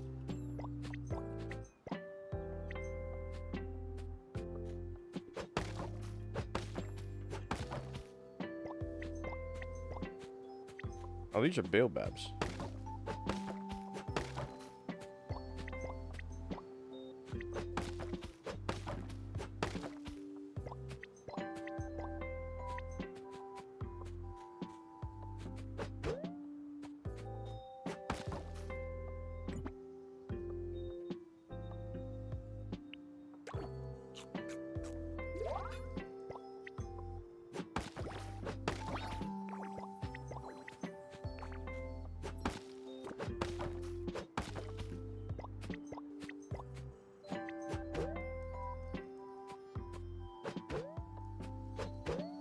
Come on.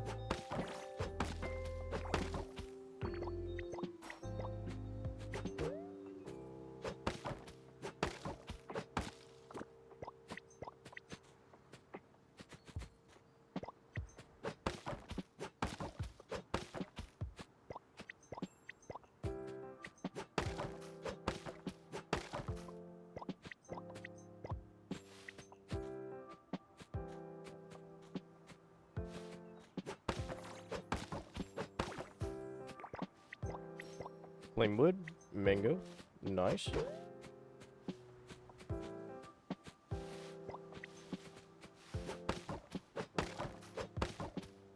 It's really hard to see the baobab trees.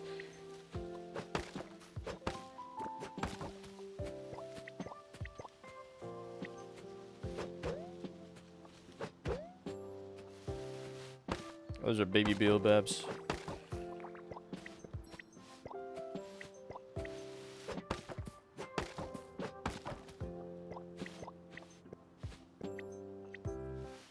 Looks like I have to go backwards here. That's a little annoying.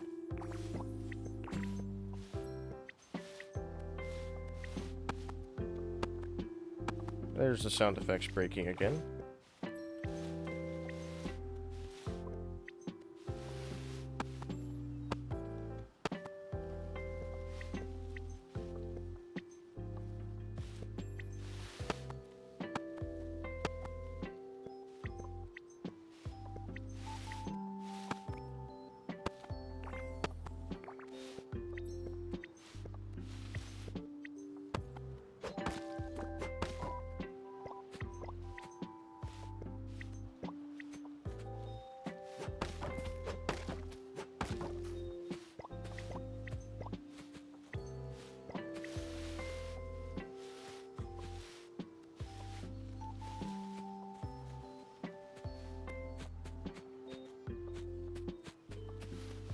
Got some more trees to go, it looks like.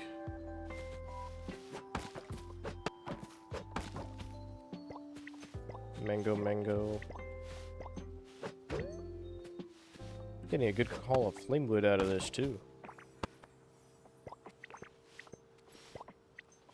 Wonder if it's easier to catch fire or something.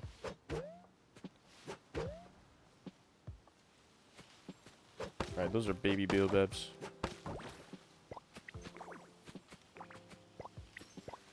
Big trees. Big baobab trees.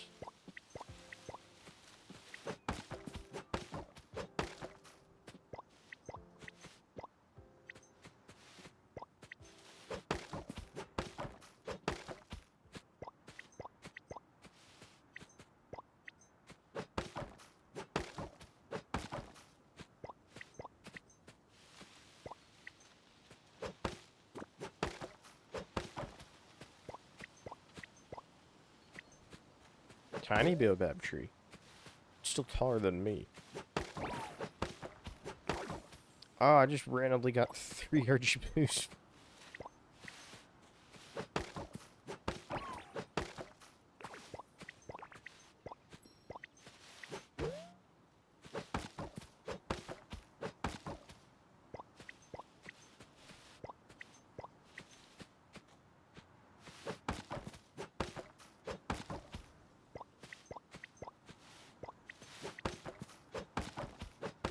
Just chopping away, chopping away. One day I'll finish chopping down all these trees.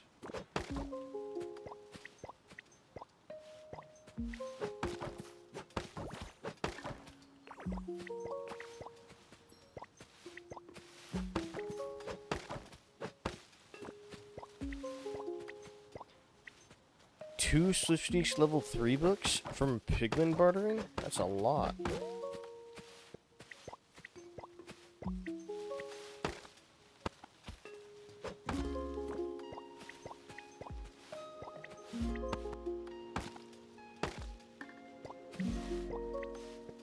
Star, where's Star? Star here? Star was here earlier, but don't know if he's still here. He might be lurking.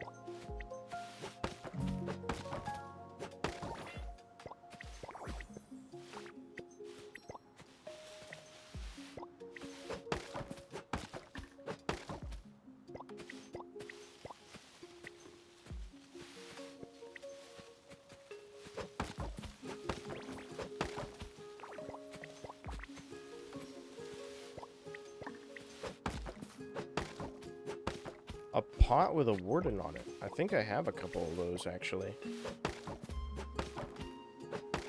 Do you not want one?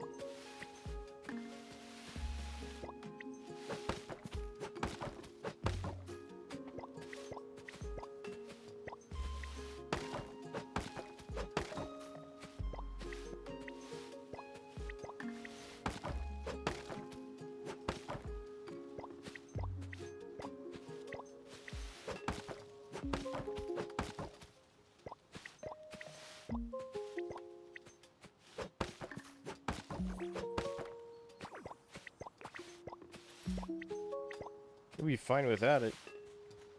I have several of those. You can have one.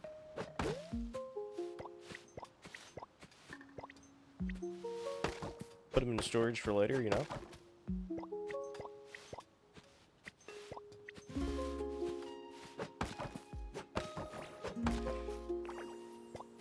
Yeah.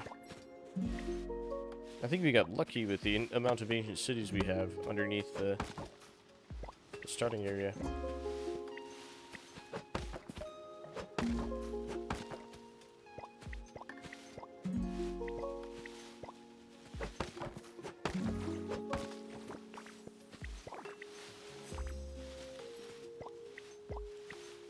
I wonder if it'll have 1,500 Archiboos by the end.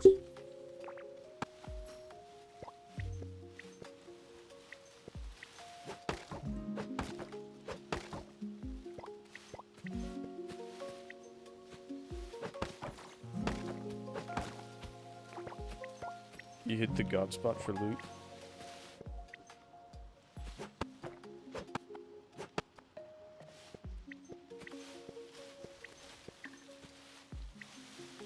It's wild grass there.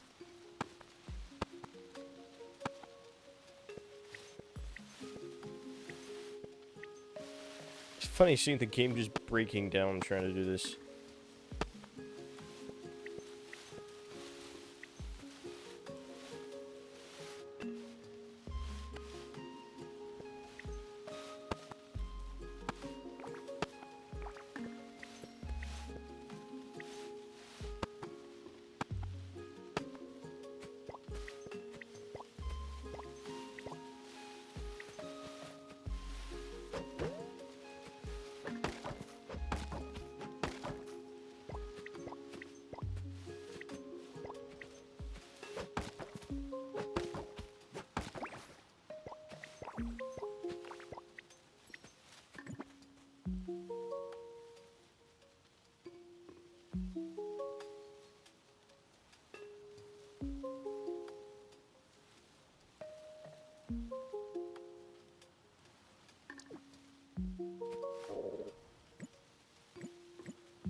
After what lies beneath, the game thought you traveled 5,000 via 500 plus via minecart, but it was with a potion of slow falling.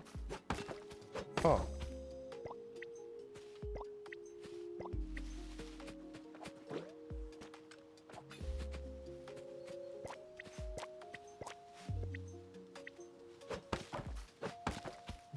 It is now 6 a.m. Might be too late for him to sleep. He might, unless he wants to sleep midday. Well, maybe. Maybe. It is a Sunday for him.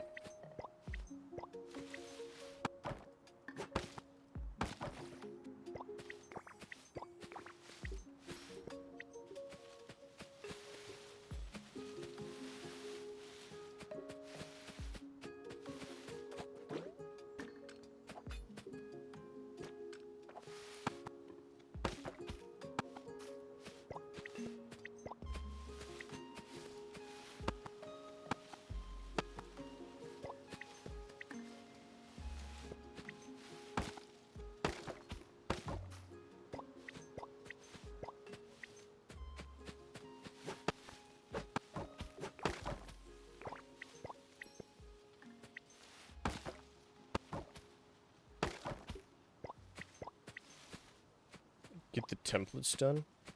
Is there like a deadline? Is there like a convention that's coming up really quick that you're trying to get it done before?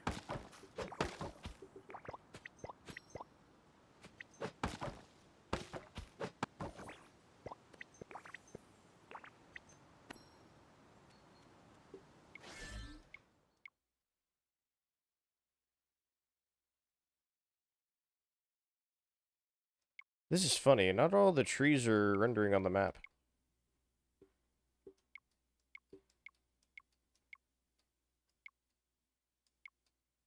There'll be a lot more appearing on the map, though. Once the saplings grow.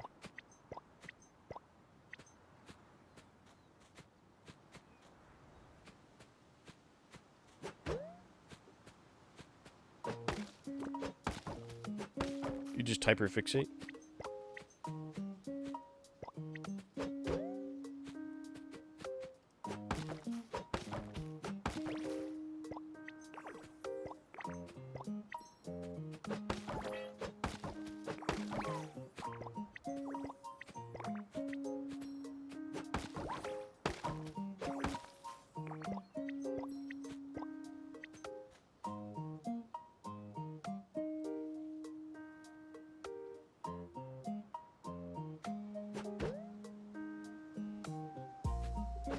December 28th, huh? After Christmas. And the people who work on it must have to work through Christmas to get that... to get it set up.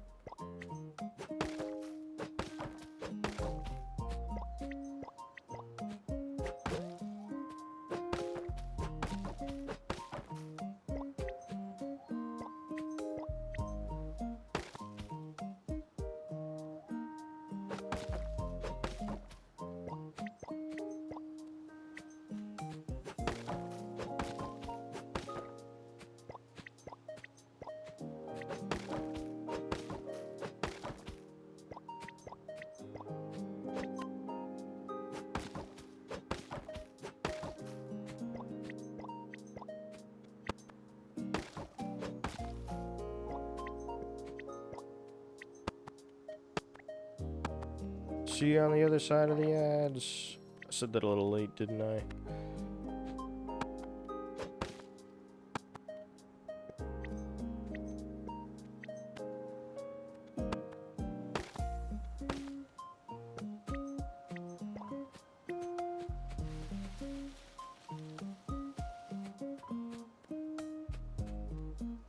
Ads somehow don't exist. It's kind of strange.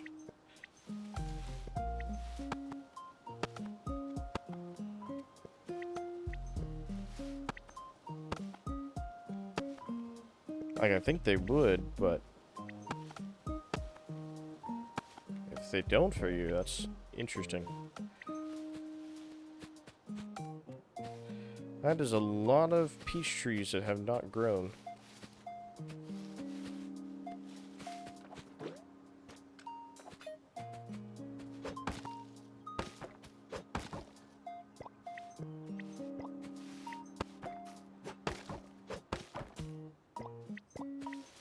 I have a ton of fir trees.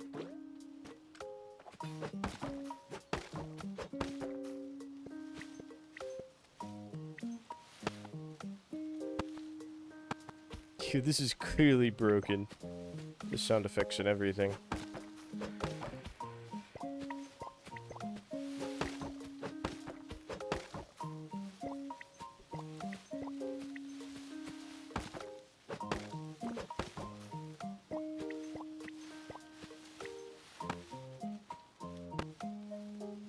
Oh, I already did that tree.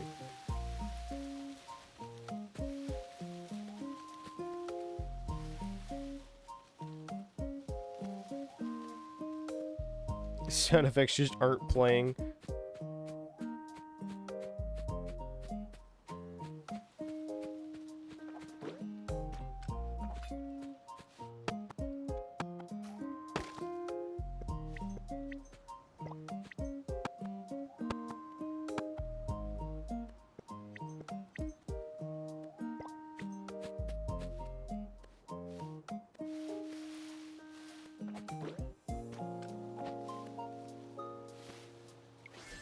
Yeah, not a lot of trees are showing up on here, but that's about to be filled with fir trees. I think fir trees along here are missing.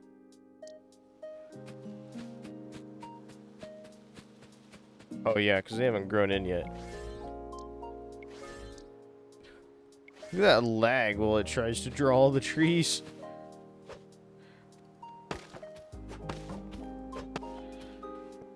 Tries to uncoal all the trees, I should say.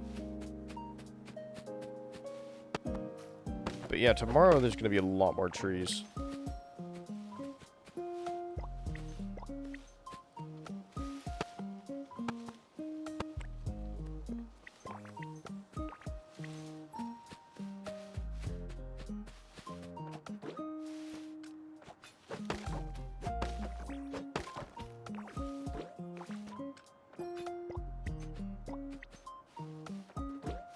That wood is here.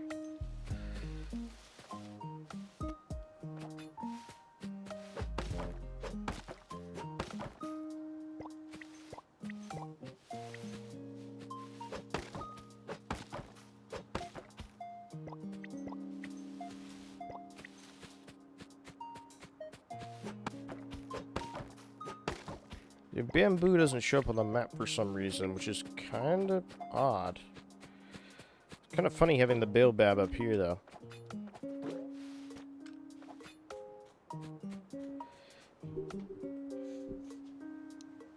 Shadow people might return.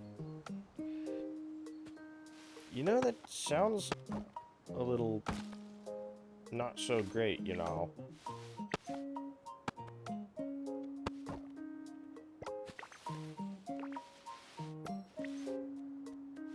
This tree's too close to this corner. Which is actually kind of funny.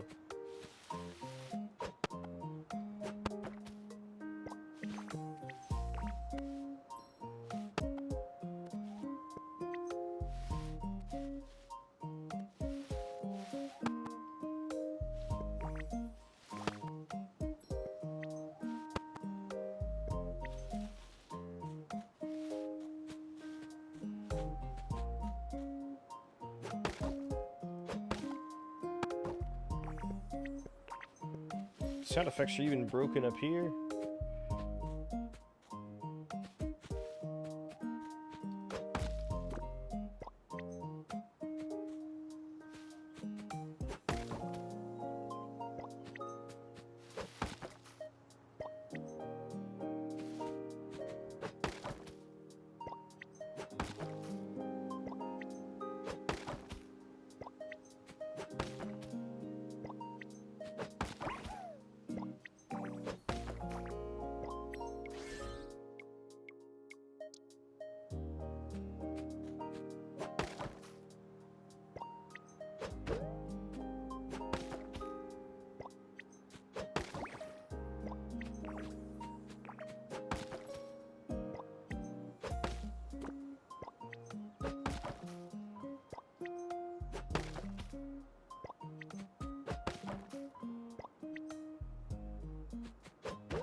Nom? What are you nomming? What? What are you nomming? You gonna eat me?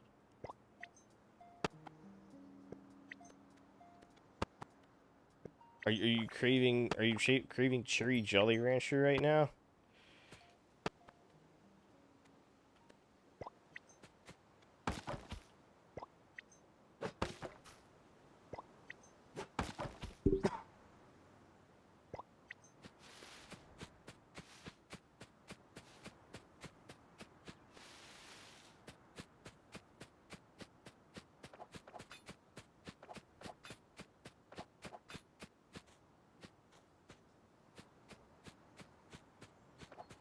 Just nom. Okay. That's all you're gonna say. Nom. Trying to figure out how to get down.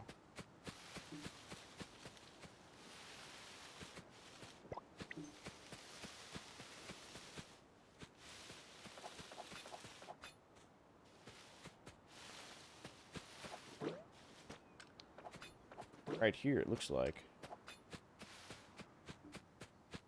Then around here.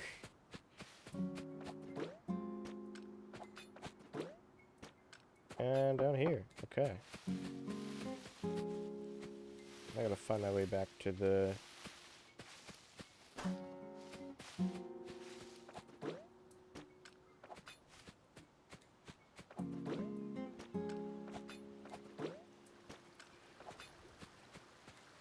You sleep, you might wake up 3 p.m.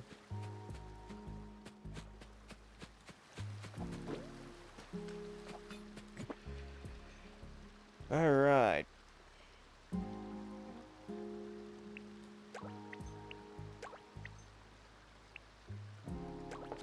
Mushroom fish broth? Don't think I've done that before.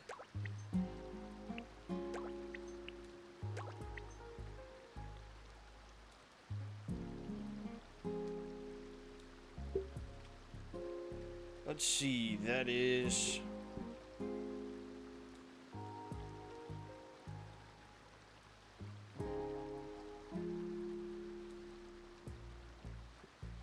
$51 tree sap, 56 ginkgo.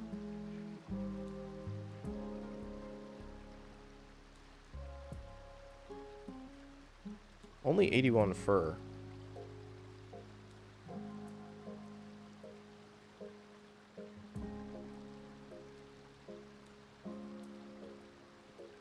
$185 dragged.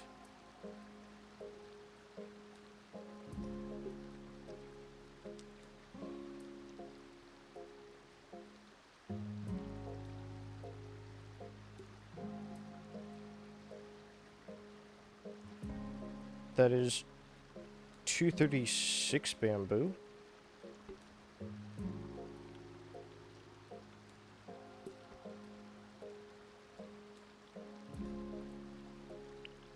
$86 flame wood.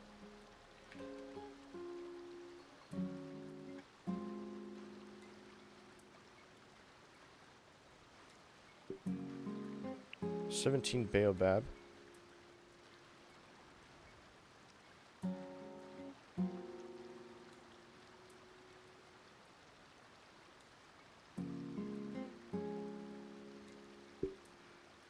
$52 Dracaena.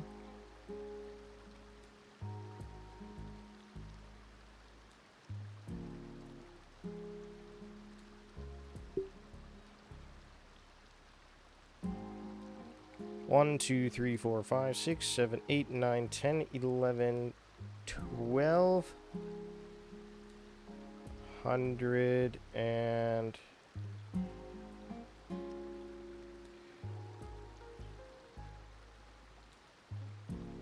1,257.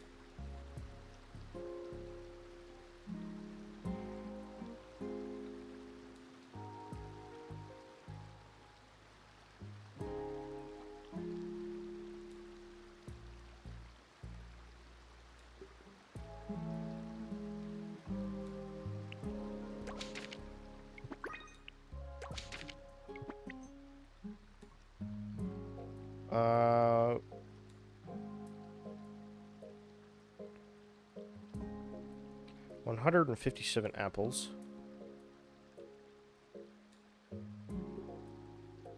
146 plums.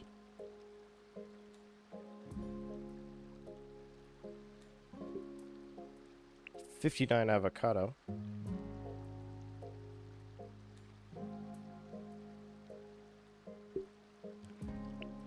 68 mango.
How much do these sell for now?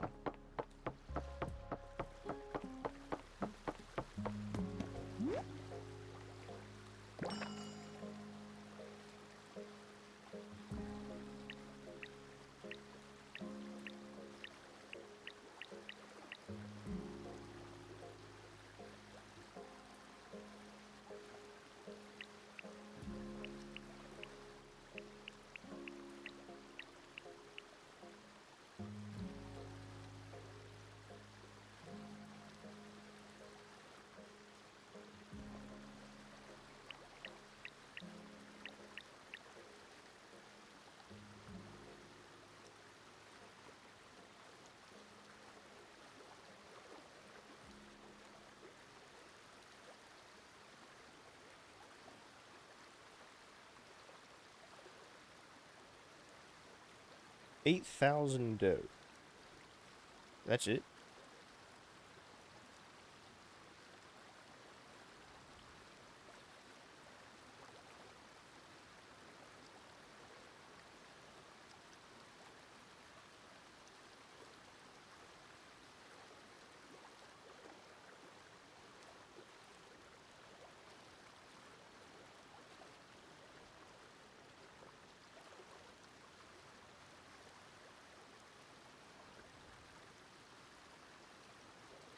Oh, why did I pick the malnourished fruit crop?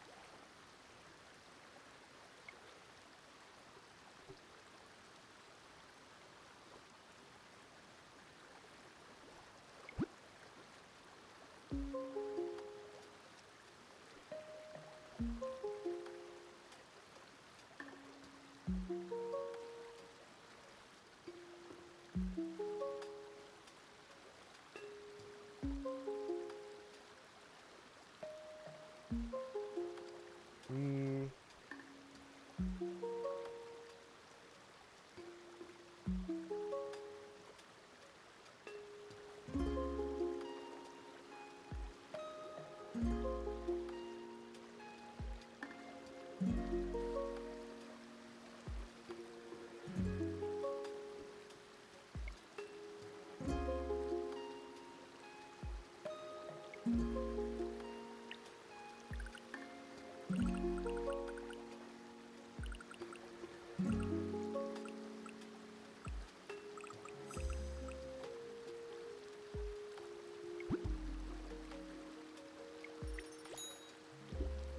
Okay, that's 7,500. It's not terrible.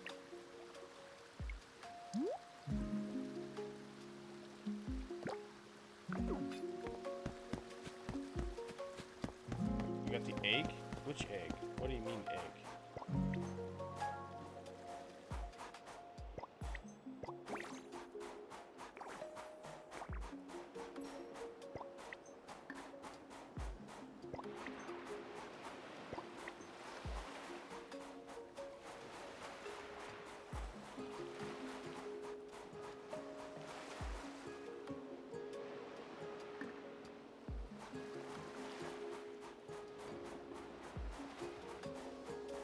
Dragon egg. I don't remember who got the dragon egg.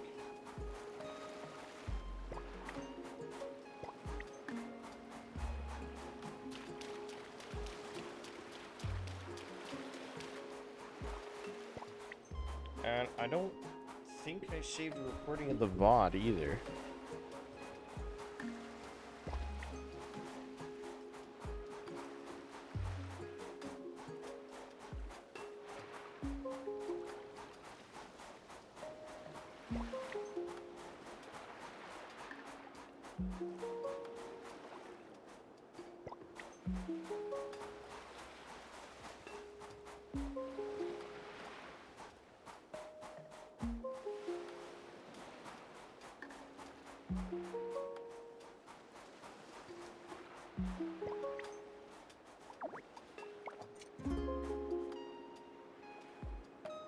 Did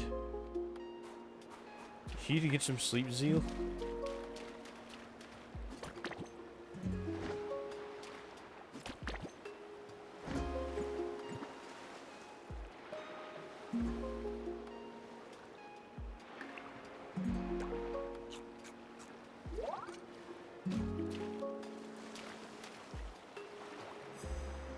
Reading? Sleep? Is it for the weak?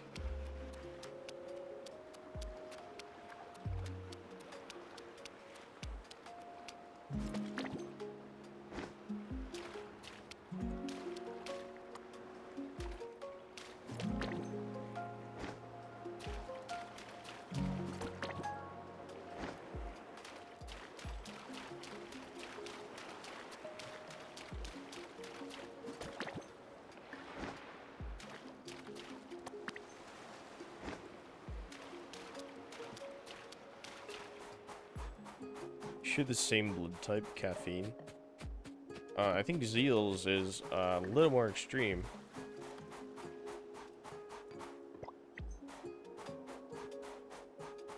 Like, a lot more extreme.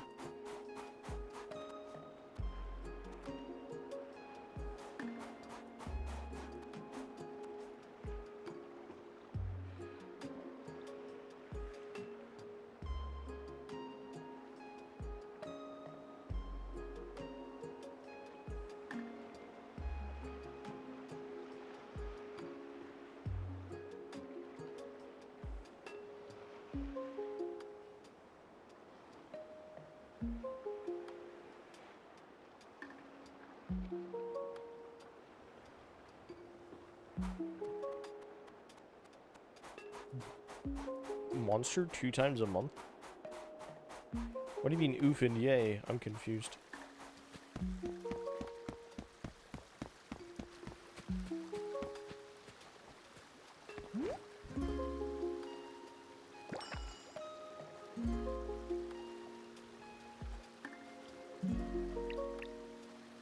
Sell off my beach finds.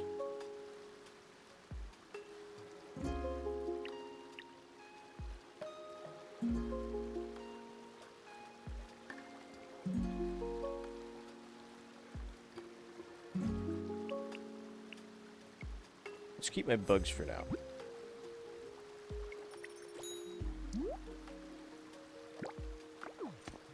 See if there's anything interesting in Glenn's store, just for the fun of it. A traffic cone. That's it though. Oh, except for this watering can cacti. That is also interesting. PC tower.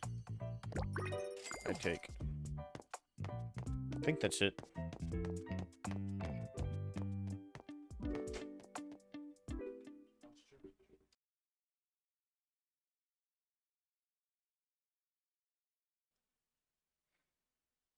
catalytic converter. It's like, guess what I got? A catalytic converter. Thief? Yeah, you get your armor back. Nice.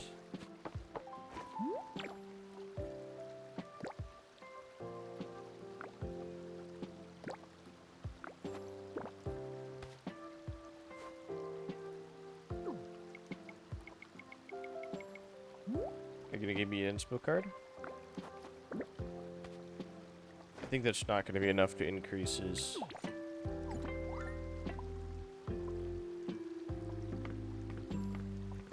Unfortunately.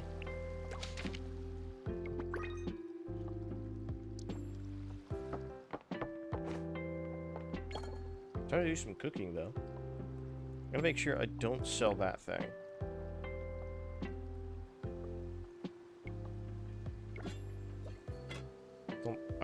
Don't sell or cook.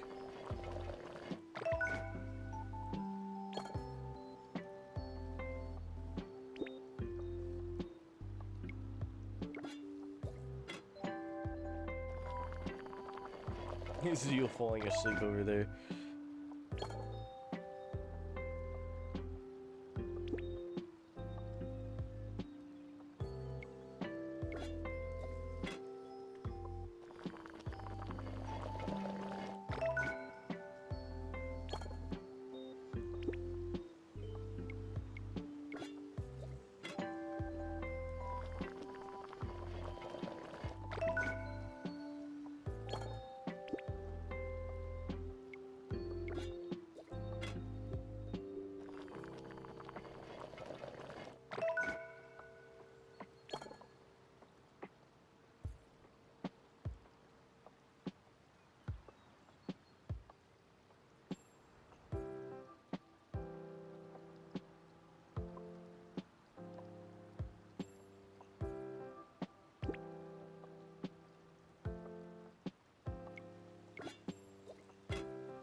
I want to know what you'd have your a chibi Grim Reaper wrapped in a blanket holding a cup of coffee. That sounds interesting.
Um.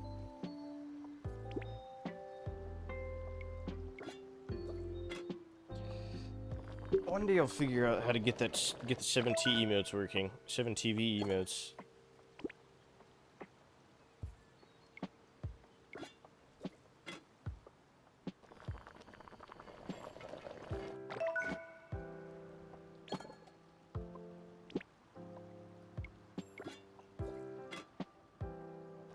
Nom. I see, I see.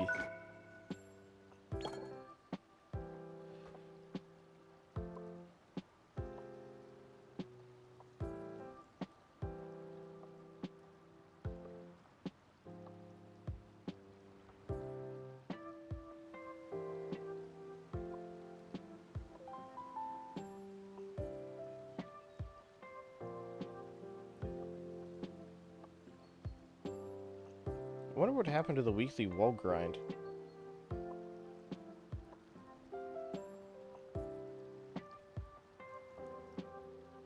Is it over already? Ah. He was just by himself for 2 hours. No? There were 12 people.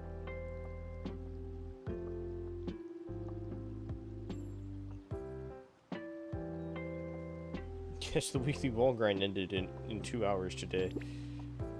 Absolute cinema meme plus JJ. Absolute JJ. Blob in a suit sitting in the chair doing the pose of the meme. I don't have hands.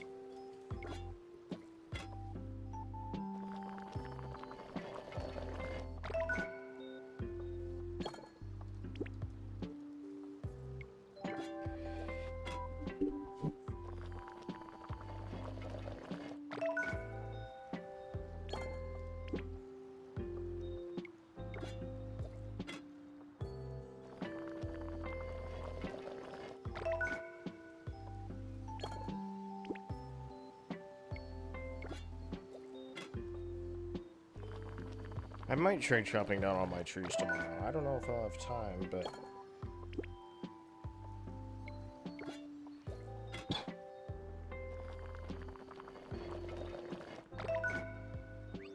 At least I know that my planet is capable of over 10,000 dough per day. I mean, yeah, it can, but I haven't drawn hands for it yet. Like, or I haven't gotten hands drawn for it yet. She's taking pictures of me cooking. Don't know what would be a good gift for Secret Santa. Well, there is such thing as calling a friend.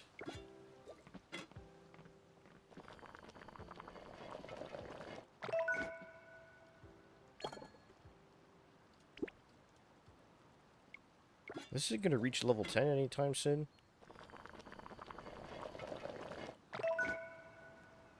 There it is.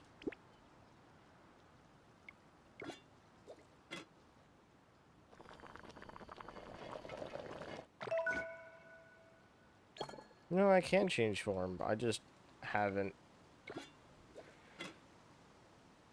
I mean, you've seen my feet emote, right? I have feet.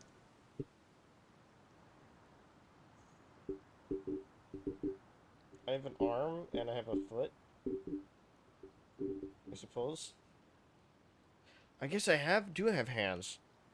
I forgot about my strength emote.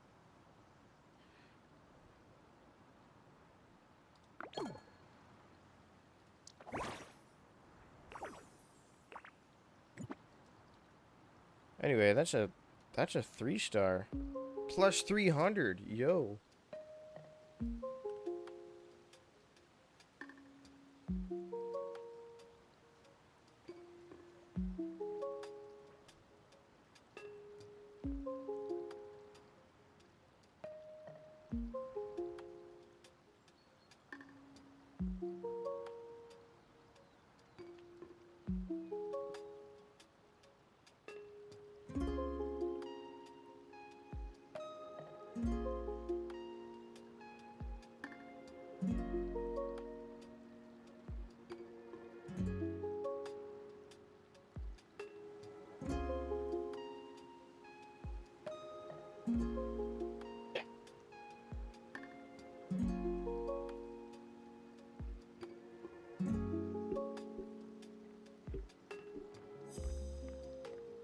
Why is your foot? Good question. I should make one of these days. I should make a toggle for that. But I need to work on my model some more.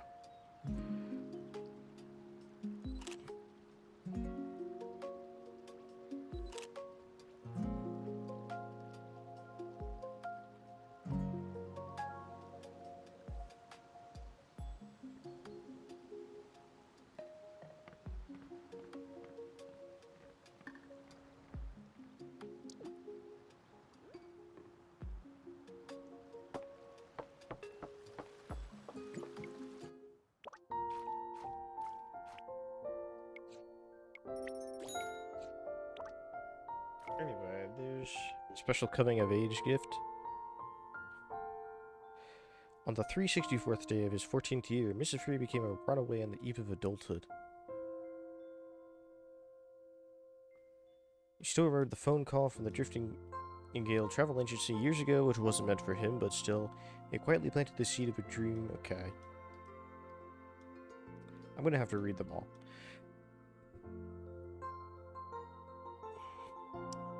Seed of a dream that hot summer afternoon, one of measuring every planet and every islet with his own eyes, ears, and feet. And where better to start than at the very place he called home? Mr. Fury chose the perfect day to set out, with the intention of making his very own special coming-of-age gift. However, trials are afoot for those nascent dreams and their dreamer, and just like that, Mr. Fury lost his way. The lack of experience in days of roughing it in the wilderness had taught Mr. Fury harsh lessons. He'd never felt this challenge back when he hunted with his parents and little brother. Only now did he realize he wasn't quite the skilled hunter he thought himself to be out there on the plains, let alone finding directions, plotting routes, or setting up camp. All that condensed theory and knowledge in textbooks proved painfully shallow when the time came for him to apply them. But the scorching sun had no sympathy for those beneath its rays. Mr. Fury huddled in a patch of tree shade, too hungry to find rest.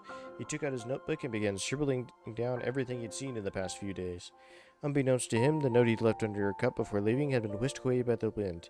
After fruitless searches around the territory, his friends and family, who were all there for his coming-of-age ceremony, soon mobilized to track down the rebellious young Mr. Fury. As night fell and the air cooled down, Mr. Fury set out once more to find proper sustenance. He wouldn't allow himself to share meals with vultures again. As Mr. Fury twisted his ears and shook his head, trying to shake off unpleasant memories from yesterday, he heard the sound of flowing water from behind. Perhaps he could try his luck at catching fish. In the worst case, he could still drink his fill, and that was hardly the time to be concerned over catching a cold from getting wet. Zeal sleepy. His empty stomach had been growling all the way, and had there been any fish in the water, they'd all be startled and scattered by now. Mr. Fury rested near the bank and peered closely at the water's surface. Under the silvery moon, a small patch of odd scale patterns appeared before him. It almost looked like a map.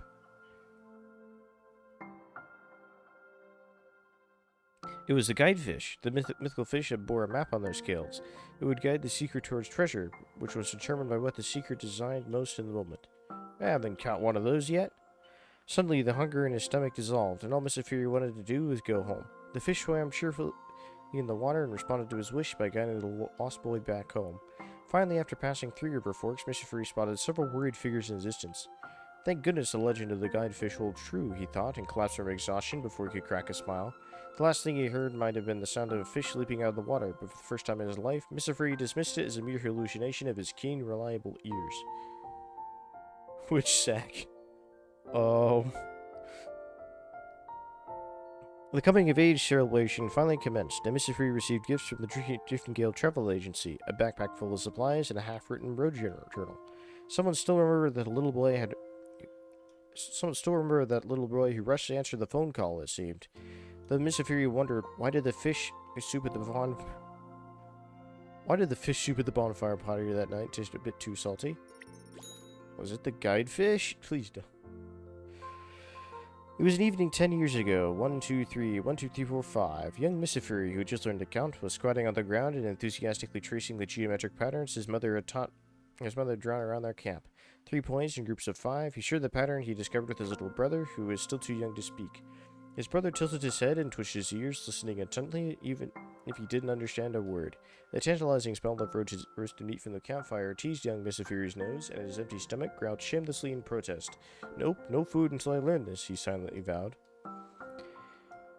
Mr. Fury twitched his ears and wrinkled his nose as the memories came. The wild winds indiscriminately assaulted all in his path, chilling travelers to the bone. It had been 3 days and 3 nights, and Mr. Fury still hadn't tracked down any prey. The memories of roasted meat could no longer make him salivate.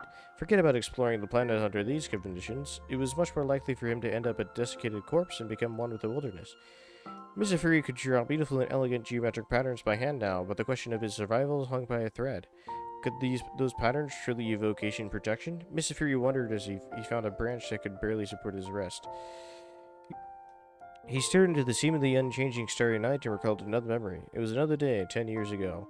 After finishing the night patrol, young Mr. Fury sneaked behind the tent again and, imitating his mother, picked up a stone and scratched a few wobbly triangles on the ground. His attempts almost seemed pitiful when compared to his mother's refined string of shapes, and that made him curious as to how exactly she managed to draw such straight lines. As he carefully traced those lines with his stone, he caught a sudden thud from behind. His toddler brother had fallen. With a body that reacted faster than his mind, young Misafuri turned and rushed to scoop up his brother, not realizing that the beautiful triangles had been cut in half by a long, grave scratch. Hiss! Caught in the moment, young Misafuri couldn't tell if his father was angry or simply concerned. Maybe it was his loud hisses, or maybe it was the hypnotic dance of the campfire. Either way, Misafuri couldn't remember exactly what happened after. He vaguely recalled his mother telling him a story while pointing at the night stars in the sky. A story about those geometric patterns. Perhaps it was time to visit home after this expedition.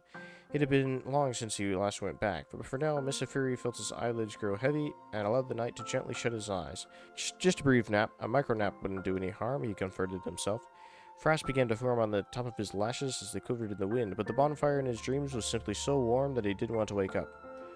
Once upon a time, a long, long time ago, he could hear his mother's voice, a gentle voice again, but the jolt had been awake instead. Reflected in his bright pupils, several stars in the dark sky formed the shape he knew by heart and blinked to a pulse as if responding to the same query.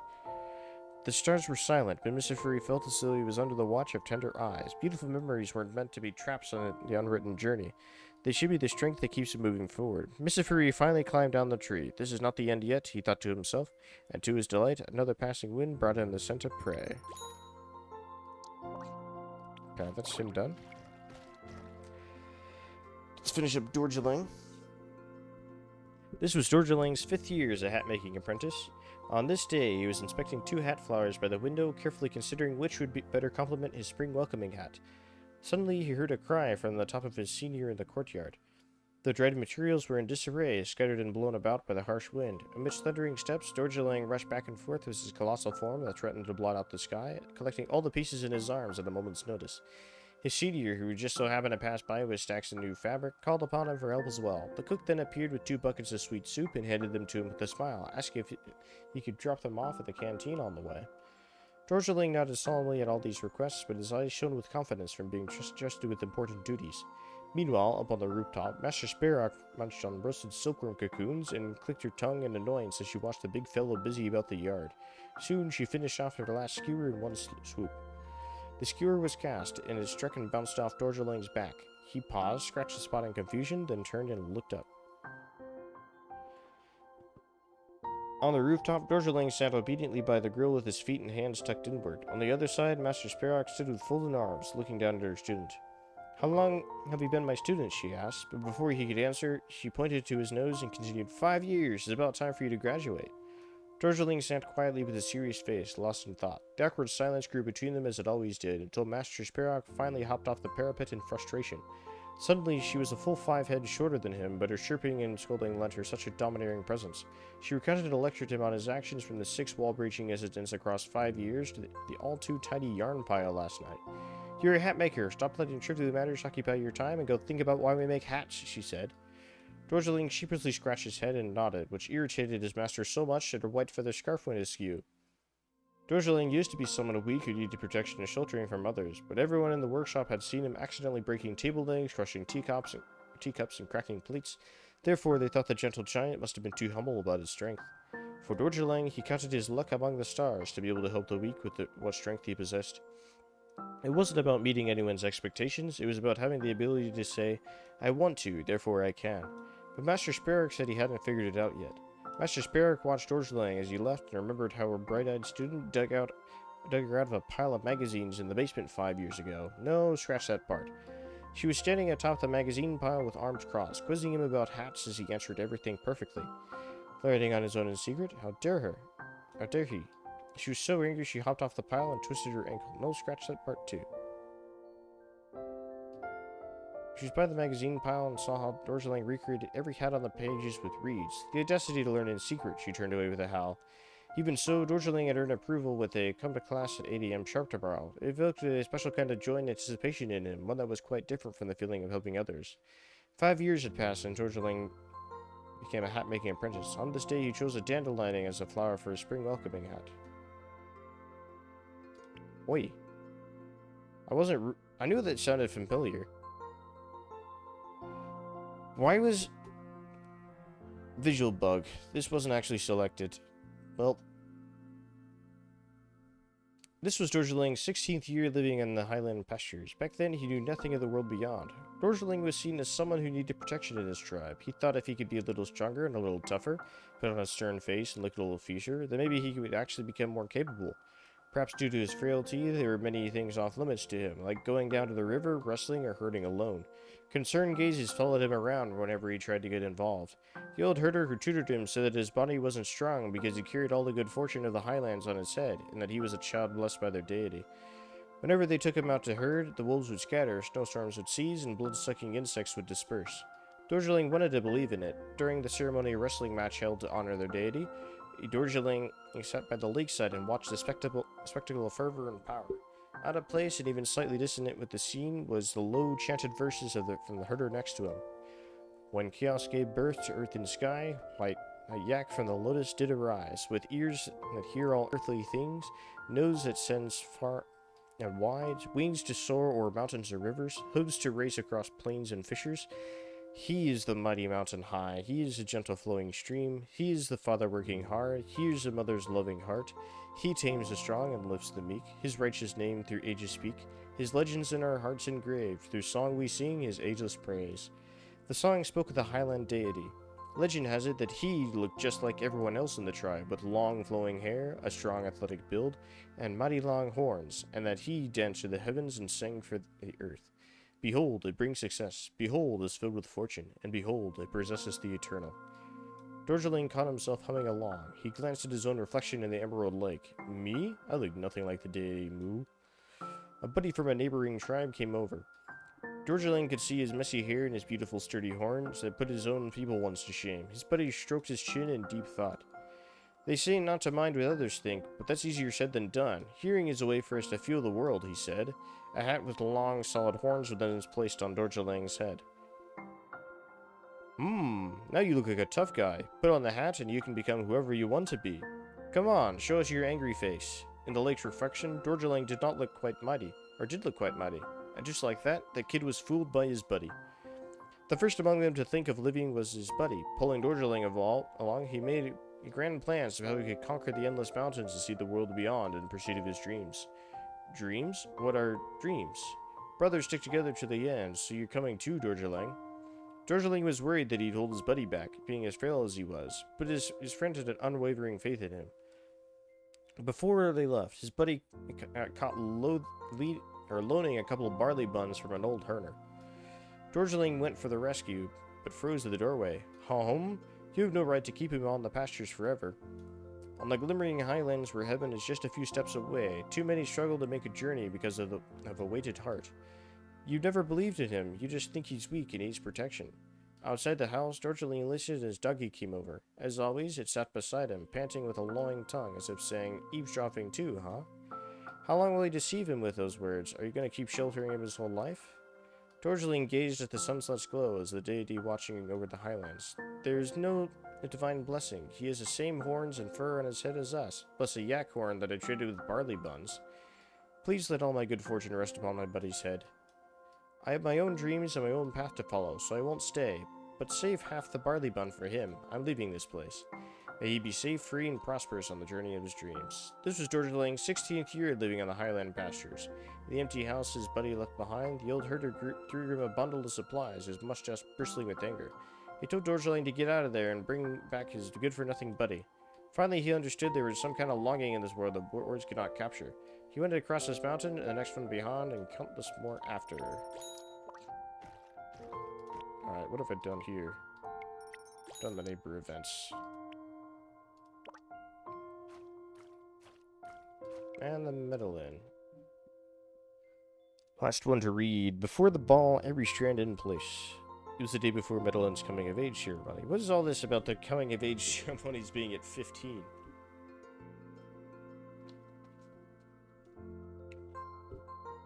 Isaki seemed like the only one who's not 15. It was the day before Medellin's coming-of-age ceremony. When the matrons pushed open the door, they found her diligently making the final preparations for the coiffure ball. As the tradition demanded, her hair was styled to perfection, not a strand out of place, not one too many, nor one too few. The coiffure ball was a traditional coming-of-age ceremony of her kind, known for its demanding standards of perfection. From a young age, children were taught to care for their hair with the utmost attention. Their strict grooming rituals demanded they sit tall, move gracefully, and maintain perfect composure at all times.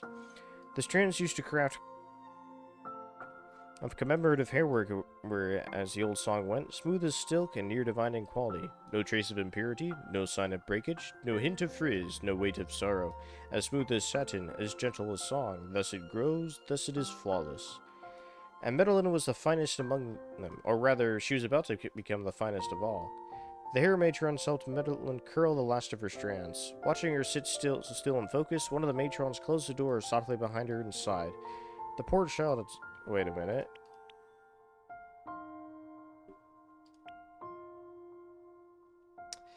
Ah, man, it was this error, this bug again. This is making this take forever to finish. Alright, here we go again. The runaway plushie from the ball. Sure, this year's Golden Coma Award will go to Metter and the Lucerne family, right? Is that even a question? I heard the council already saved her a seat, just waiting for her to claim it. I don't want to see it all. Oh, I can't wait to see it all. Okay. As the chimes rang out in front of the Golden Hall, the ball began. Young debutants, each with a flawless coiffure. Coiffure? Is that how you pronounce it? Coiffure? Made her way to the ballroom in twos and threes. Meanwhile, outside Madeline's room, the hair matrons were in a panic. After the bell had chimed 3 times, the head matron braced herself and forced the door open. Inside Madeline's room, there was no one. Nothing but an empty plushie box. A glimmer of gold flickered at the windowsill. As the matron stepped closer, she saw a long, flawless dress of golden hair slip softly down from the ledge. The coiffure ball might never be quite so perfect again. 3 days after the event, Judge Lucy was snapping her ruler and protractor apart, piece by piece, following the precisely marked lines once used to judge the length and curve of every coiffure. They say the girl left without taking a single hair accessory. Only a pair of scissors and some thread. Had she really gone? For those who had already come of age, the puffless boxes by the door had been overflowing lately. From time to time, a floofy little gift would arrive from the Starsea. Miss Ellie, a floofy violin shouldn't break that easily, right? Shh, that lullaby is our little secret. Matron Ellie smiled at the parcel. Even with one string missing, little Lynn would always go along with it, falling asleep with a grin to the off-key tune. Cecily, the face-painted bread was so yummy. After eating it, your face get all painted too. Cecily of the Tulip family glanced at the bread plushie in the corner, thinking back to that camping trip with Lynn when they burned the bread and secretly ate it all before anyone else could see. Burb. Anna, remember when the clam snapped open and splashed us with mud? And there was nothing inside. Anna, Madeline's old deskmate, carefully opened the floofy clam. This time, there were fluffy, giggling pearls inside. In the Starsea, a small figure walked on, eyes wide with wonder. Her once cropped curls had begun to grow back, but this time there was no need to keep them so carefully in check. Imperfection really isn't such a bad thing. The free cold wind could now run wild through every soft strand of her hair, and somewhere out there must be even more beautiful memories waiting to be found, right? What a joy it will be to tuck them away in a floofy form. Alright, that is everything, except for footprints. Oh yeah, I didn't do much daily stuff.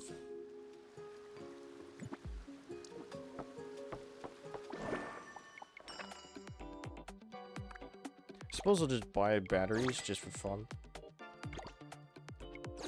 Nothing interesting in here. Just this new rain stuff.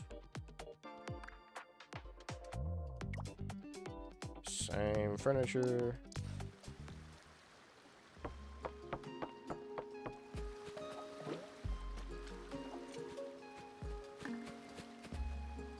You know what? I'm gonna do something with the Planet Maker real fast before I move on to something else.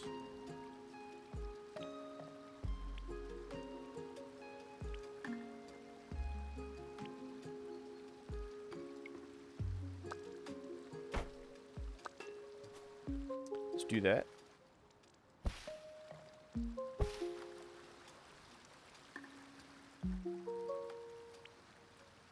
I do have this road now.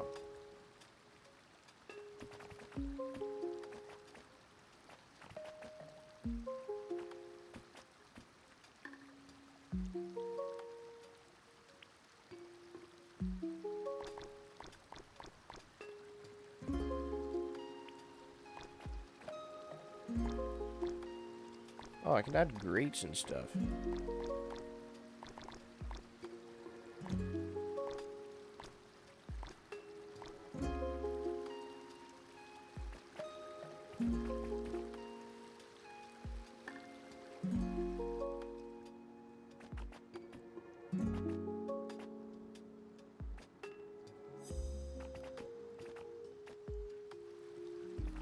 My idea was to have some kind of parking lot here.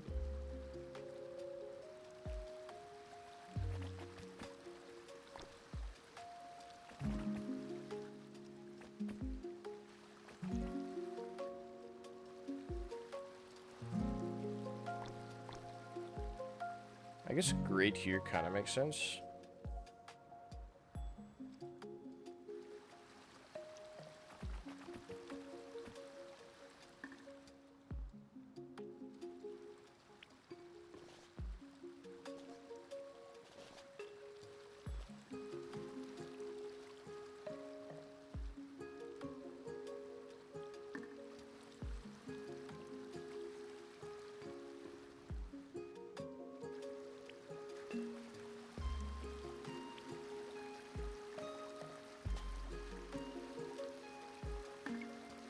Well, that didn't quite do what I thought it would do. But anyway, that was all.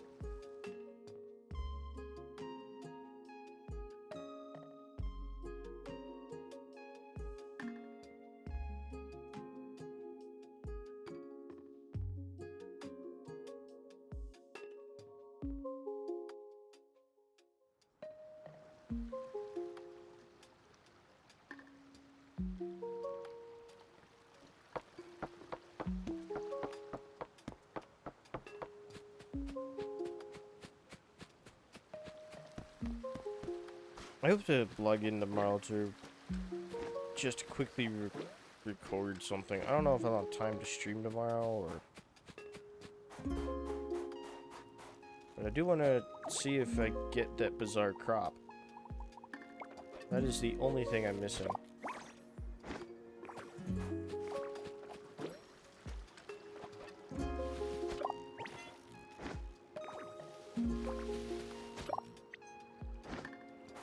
The only thing I'm missing.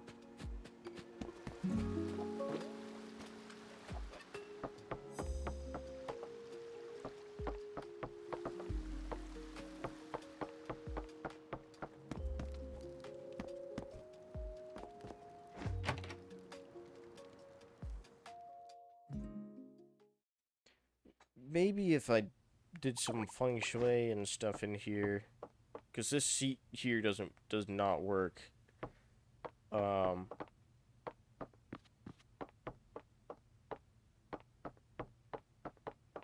This kind of works.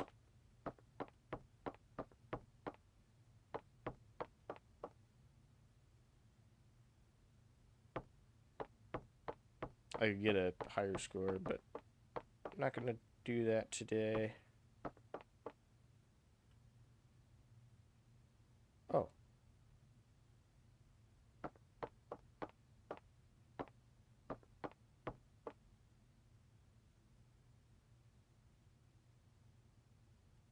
Oh, that's cool. I can actually turn that thing on. Anyway, I don't know if that'll ever load anything.